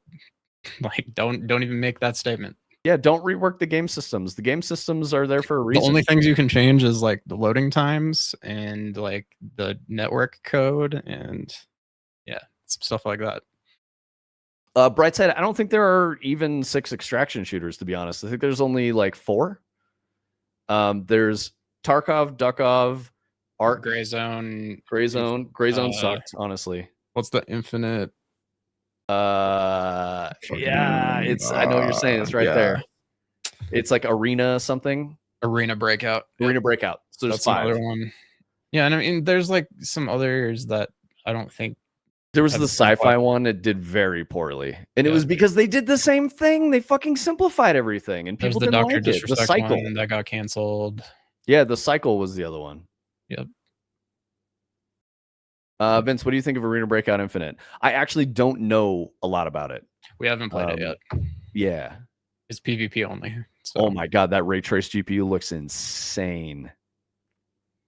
Yep. Oh, that was a real GPU. Gotcha. Yeah, I mean, this too. This like, did we switch to a real video here, or is this just more like convincing body cam ray trace stuff? I don't know. I don't fucking know, dude. It's crazy, but. Anime says I haven't died in like 50 runs of Arc. I rat hard as fuck. So my streak in PvE on PMC is 59 with no death. So that's like a couple days of raids. And I'm not ratting. I'm like killing a bunch of PMCs and shit. I think the highest I've gotten is like 7 or 8 PMCs in one map, which is most of the PMCs on the map, if not all of them, depending on the map. So even in PvE, like, you know, you can totally take everyone out. And I understand it's not the same as like PvP Tarkov. I totally get that. The cheaters aren't nearly as bad as people say, but they do exist. And dying one time in Tarkov to a cheater makes me never want to play PvE or PvP again. Dying one time to an exfil camper makes me not want to do it. When there's a dude just where you don't expect him to be, like, it feels really bad. I do think PvE Tarkov is better. People talk about how like the quests in PvP incentivize people like sitting on shoreline with a sniper rifle and just camping and killing PMCs and stuff. So I don't know. Yep, I think that's good because it encourages friction between PvP players. Yeah. But they've not fixed cheating, and they've not fixed like. There's just certain things. There's like little tiny pieces that would really help it come together well. So. Nice got back just in time for marathon. Oh, wait, is not marathon. It was Hatter. We were talking about marathon. I'm sorry, but then we started talking about extraction in general. Marathon around here somewhere. All they need is better baked lighting. They don't need to do much. Yeah, I mean, Sushi Food. They need people who understand like a technology pipeline better than they do. They're running on a custom version of Unity that they built up over 10 years. So like, there's limitations for sure. It's the WoW problem, right? For a while, WoW was the most WoW experience you could get. So then teams tried to clone it. The project would fail because big groups would just go back to WoW. Exactly, Queen Anne. Yeah. Nowadays, there's real competition in MMOs, but for a while. And I mean, every time we play a Tarkov knockoff, it just makes us go back to Tarkov because it's better. Yeah. Oh, yeah. I'm sorry, Sushi Fu. I hope I got there with the Arena Breakout. Honestly, do we really think that fixing the cheating in FPS is possible in most studios? The cheat creators are getting very good. No, but I will say that like BattleEye is not the cheating solutions that Tarkov has in place don't really work very well. Having worked in AAA, Lucian, it's when you really endeavor to implement anti-cheat, it is a serious effort. And you can always tell when the lowest level of effort is just implementing like a anti-cheat tool like BattleEye or something like that, right? Like that's the lowest level of effort. You need that. You need a content moderation team that's watching people, reviewing gameplay clips, banning people based on those competitive actions. games are probably just going to end up being like, I've always assumed competitive games move to like you're playing on like Amazon Luna, NVIDIA Shadow Play type thing where like it's not even your computer running the game anymore, so that they have full control. Like once streaming gets to a point where that's feasible, that's probably where it'll go. Custom engine branches require a good rendering engineer and shader tech artist, and they don't seem to have either. Exactly, Adder. It's a very good game, but it's very poorly made. That's just always what I keep coming back to. I actually enjoyed Arena Breakout quite a bit. You should give it a go. I'm sure you'd still like Tarkov more, but I think it's the most successful version of rounding these corners properly from the Tarkov experience while keeping all the best aspects. Okay. I've heard very positive things. It for a long time was only on mobile, so we hadn't tried it yet, but it is on Steam now. I've looked at it once or twice. I just all the games that we're talking about, like I would play the shit out of Arc Raiders probably if it had PvE, and I feel the same way about Arena Breakout. I just don't want to deal with the PvP. Admittedly, the biggest turnoff for me with Arc Raiders is the character aesthetics. I think all the characters look really fucking lame, and I just don't want to do it. Dude, there's the friend burger thing that the guy was screaming about. The Friends burger, guys. Yeah, look at this item here. Hold on, right there. So, I don't care about what it looks like. What's it used for in the game? You and the homie to heal each other simultaneously. I guess. Fuck, dude. I mean, but like the burger doesn't do anything because you're a synthetic body. Like you're not even like, true. You're in a disposable synthetic body. Well, it isn't actually meat either, so maybe it's fine. Yeah, I don't fucking know, man. Then sent me a clip of this guy like screaming about this yesterday because he thought it was amazing, but he's like, you're not gonna be able to do anything with it, and I'm not gonna be able to like suck the burger with my homie, so why did you put it in the video? Yeah. He's like actually screaming. He's like, I want to suck the burger with my homie. If I can't do that in the game, get it out of the fucking game. He's like losing his mind over it. Yeah. I'll try to find it and put it in the community server. Maybe then there'd be hacks built into mouses and monitors and shit. Yeah, Brightside, there's never going to be like a fire and forget solution for cheaters in games that are online. But things that are happening on the client side like that are never going to be as good as like the things that cheats are doing right now are like reading data from the server that you shouldn't know about and things like that. Right. And yeah, a mouse that aims for you is different than that. Yeah, and what I mean to say is it's not just a technology problem. You'll never win the technology arms race. It's something that you have to just keep up with. That's why you have a team of people dedicated to software solutions and like architecture of how the game works online and all that stuff. You have a team dedicated to engineering that and keeping ahead of the cheats, but you also need a team dedicated to reviewing stuff and looking for the new cheats. So it's almost like an InfoSec team as well. And I've seen that work. I would say the time when Destiny had the least cheats in it, it was a multifaceted solution. There were many different ways to combat cheaters. I think it's clear with the current state of Destiny that maybe those guys don't do that anymore, or maybe they change strategies, because I've heard that there's some, somewhat of a ubiquitous cheating culture inside of Destiny at this point, but I don't know. Yeah, no worries, Queen Anne. We are running long today, but we're trying to get through everything. So, you know what they say, closed mouths don't get fed? Yeah, exactly.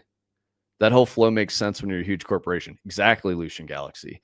I've said it many, many times, but you should not endeavor to create a, massive multiplayer, anything like that, huge game as a service unless you have hundreds of millions of dollars. It's not something indies can make. And chasing it is very dangerous. You're going to run out of money. So even then, you look at a gamble like Concord, that was a $300 to $400 million loss gamble.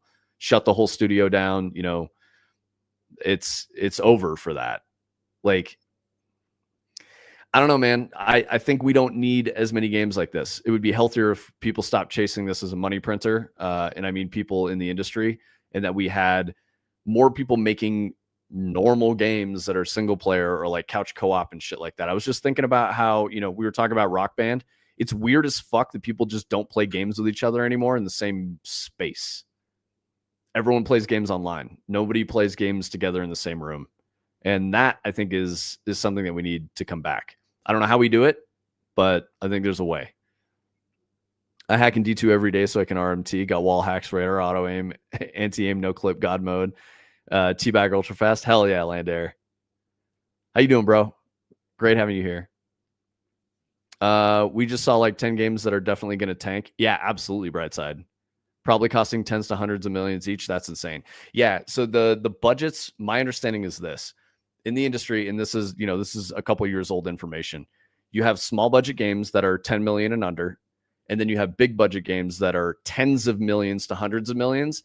There's nothing that kind of sits in that sweet spot of like 5 to 15 million. Nobody's really making games in that space. That's like, double A. You could say that's like Mortal Shell, right? That's where we're going to see a lot of growth and explosion in the stuff that I was saying that we need to do, making a really good single player experience or a couch co-op experience, that kind of shit. That's where we're going to see a lot of innovation. You only have the two ends. You have plucky indie game that may or may not do anything. Tony was posting this article, which I think is important for the plucky indie game. This is why marketing is so important. More than 19,000 games launched on Steam this year, but almost half of them have fewer than 10 reviews. That means, what is it? Over 9,000, like 9,500 games, something like that. Just probably weren't even seen. Nobody even knows they exist. So that's why marketing is so important. Just got back from Hawaii, feeling great. What are you guys watching right now? So we did. We're definitely running late today, Landair. But it was because we went over the Game Awards announcements because we know nobody in chat wants to watch the Game Awards. So we're like, we will go through it and tell you guys what the interesting things were. So we just went through every single game that we thought was interesting, and then we skipped over probably like 8 to 10 that were kind of like, who the fuck cares? And then we started talking about Marathon, and now we're talking about like the landscape of independent publishing and whatnot. 19,000 this year is up like 2,000 to 3,000 from last year. Yeah, totally. What would you say about indies then shifting to more decentralized model, home servers, larger groups, their own mod teams, taking it on themselves? I mean, that's what we're doing, Lucian Galaxy. We're a game studio. We're working on games, and we are, full remote. We're in 2 physically different locations. I'm Vince. Where is he? He's down there. Tony is my business partner. We started this company, Fractal Grove, about 3 years ago, and yeah, that's what we're doing. We're trying to do a different way to make video games. And yeah, we've got a couple of titles we're working on. We're currently working on a game called Dread, which is a liminal space psychological horror game. Think like walking simulator with like very spooky vibes and like interesting story and narrative and shit like that. Interesting visuals, interesting audio, that kind of thing. That's what we're going for. And then the main game that we're working on is called Hyperskate. It's a PC VR game. We've been working on that for about 2 years. So Dread we've been working on since October. We're aiming to ship Dread early next year. So probably February is my guess. We're about halfway through it. So yeah, it should be about an hour to 2 hours of gameplay. Yeah. Thank you. Here, let me drop some links for you, Lucian Galaxy. We definitely went long today, but we stream. Tony, Discord didn't work for the command. I might not have that one set up yet. What's the best way for me to link Discord then? I can look. And then Linktree does though. Linktree does. Oh, Linktree has Discord on there.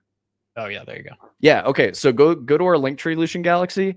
We have a lot of creators in our community. A lot of people making video games are in the Discord. So if you're working in Unreal and you want to learn stuff or just hang out and chat about games, that's kind of the vibe of our stream. What we do is I talk about game design. I talk about the state of the industry. Tony's typically working on something in the background. So if you want to know what he's working on, you can be like, what are you building right now? For the last week and a half or so, over the holidays, Tony's been working on like punching up the streams. So what you're looking at right now is an article scraper that he got that pulls all the ads out and just gives you the meat of something. So we can talk about news without getting all these disgusting pop-ups and like horrible things going on. But he also integrated a first in chat feature. So there's a bunch of stuff we want to do with this, giving you guys ways to use your channel points, all that other shit. So been working on the stream technology a little bit for the last week and a half, 2 weeks. Tier 3 subs get access to the private Discord channel where I post actually my playing the video. Let's fucking go. Oh, it's playing the video? Hell yeah, dude. Yeah. So while we've been streaming today, I made it so I can give it a Steam page, and it should build me something that should be displayable here ultimately with like the video and the key art and the title and stuff. Same way that it does an article, I can also give it like a tweet and very cool. A couple of other things. So we'll hopefully, it's a little clunky right now, but the idea will be that just like as we're talking about things, as people sending us links, like I should be able to just kind of like send it in, and it gets processed by an AI a little bit to make it formatted for the screen better, and then it should just appear. Wait, LFQ, you resubbed again? Did you bump your tier to tier 3? You're fucking nuts, bro. It's crazy. Thank you, LFQ. LFQ, goated supporter of the channel. Thank you so much. And by channel, I mean Game Studio. So because of you guys and your, subs and donations and all that, that helps us pay operations costs. That's basically what we've been working off of, for the last couple of years, is you guys are covering operations costs. We can't pay anyone. We can't pay ourselves, but it's helping us make games and continue to do it. So when we release those games, that will lead to us being able to hire people and pay and do all these other things and like continue to grow the business. So LFQ needs the private Discord, Landair. Get on it. Yeah, I was going to say you're going to be disappointed. I'm pretty sure Landair has disgusting feet, but I don't know how feet work. So I don't know. Maybe you guys are into that. You step in anything interesting lately, Landair? These creator numbers are so sad. My yearly creator recaps for the social medias are nuts. For Twitch, SoundCloud, Spotify, SoundCloud. What did I say? SoundCloud, Spotify. They tell me I'm in the top 10% of creators, yet none of these endeavors are very profitable. Brightside, it's the top 1% that's making all the money. Maybe top 0.1% even. Yeah, it's way smaller than you think. 10% is huge, dude. Keep going. You will get there. That means you've broken through a lot of slop. You're standing out. Yep. So it's disheartening, but you will get there. You just gotta look at the scale, because if there's probably 1 million serious active streamers on Twitch every day. So if you're in the top 10%, like you're in the top 100,000, that's still, a lot to get through, but you're ahead of 900,000 people, which is huge. So you just got to keep, and in this business too, like trajectory and momentum is everything. So the fact that you've gotten to 10%, in my opinion, means it's much easier to get to 1% than it is for somebody who's like at 90 or something like that. So. And I mean, Brightside, you're proof positive that you're, this idea that we have about doing a stream to promote the game studio, help build the audience, sell games to all of that stuff. You're proof that that fucking works. I mean, you were just saying that both your games are in the top 50%. Like, that's really good, man. Yeah, something I remember thinking of when I saw that article that you're talking about is that your game has more reviews than the number that they said in there. So you're not in that group. So, you're not one of those games. You guys are making me laugh. Sorry. But yeah, I'm trying to be positive about Brightside. I know I've told you guys many, many times, it's passion that keeps people working in this industry. So, Brightside, like, keep at it, bro. You got this. Lucian Galaxy says 2 real devs up here doing the real work. Thank you, man. I appreciate that. The biggest game I worked on was Destiny 2. I worked on that for like 5 years, but I've been doing this for like 15 or so. So Destiny was like a third of my career as a game designer. So back here's some Destiny shit I got. This is the Whisper sniper rifle. I worked on the Whisper and 0 Hour. Those were like my big contributions to Destiny. Did a ton of other stuff, but yeah, long-winded comment, but that 3-count reviewed Steam page is insane. Yeah, dude, it's really dark out there. The whole thing matters. You can't just make a game and throw it out there and then people go, amazing, we found it, and you're wildly successful. That's very, very, very rare. Like, unbelievably rare. So it's hard work. It's a grind. You got to keep going, keep making shit, keep promoting your business, and eventually it'll work, because 90% of people don't do that shit. So 20K dance songs released a week. I picked pretty saturated markets. Nah, you're good, bro. It doesn't matter. You've got a Brightside flavor. It's different. You have your own thing. You just need more exposure. You need to keep building. Your momentum will continue. It's the way it goes, man. Turning Cock says, you also aren't in hot tub with your boobs out, Brightside. No, when have you watched his stream? Because he's got them legs out, dude. I mean, like, he's almost there, bro. Like, what do you mean? He's got some nice, what do they call them? Gams? Stems? Yep. He's got some nice gams. big ankle guy. Yeah, dude, that's right, Adder. All right, well, let's get it wrapped up here. Yeah, thank you guys. Thank you everyone for hanging out. I hope you enjoyed. I'm gonna allow that. I hope you enjoyed all the chat. I hope you guys got to, or you're happy that you didn't have to watch the Game Awards and that you just got a quick breakdown from us. What are you doing tomorrow? More Dread? More. If what we did today is Grove Dread, then Tender yep. Tool. Yeah, more Grove Tender Tool, more likely. But yeah, we'll be here. Yeah, we're here. It's holiday season. Oh, we're not going to stream next week. It's Christmas. So be with your friends and family. Be with people that you care about. That's very important. That's the most important shit in life. If there's anything you guys want to see or you want us to talk about or Unreal wise, whatever, just let us know. Otherwise, yeah, probably just kind of do similar things to what we did today. Yeah, absolutely. Improving the whole setup. Pretty soon there's going to be an element of all of this system that we've been showing that you guys can interact with and log into yourselves and kind of see all your stats and all of that as well. So that'll be cool. Yes, and we love you guys too. Thank you so much. You guys are super great. I love hanging out with you guys. Good stream as always. Thank you, LFQ. You're the GOAT. Brightside, love chatting with you about all this stuff. Also, when I said, it's Christmas and Merry Christmas and all that, that's just me and my thing. Like, I'm not, if you guys do the Hanukkah thing, awesome. Happy holidays. Happy Hanukkah. What's the other one? Is it Ramadan? I don't know what it is. I hope everyone has a nice time with people they care about. That's what life is all about. That's the goal I'm going for. No religious messaging. We do be hanging out the whole year. Very true. All right. I think that's all I got. We will catch you guys tomorrow. I don't know what we're doing. We'll figure it out. We'll be here. Yeah, we'll be here. I hope you guys will be here too.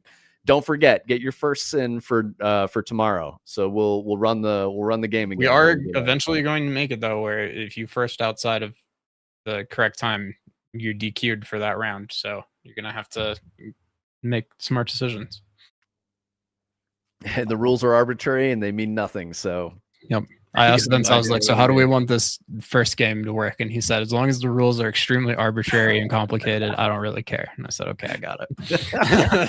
Brightside's DQ me, motherfucker. I want nothing to do with this.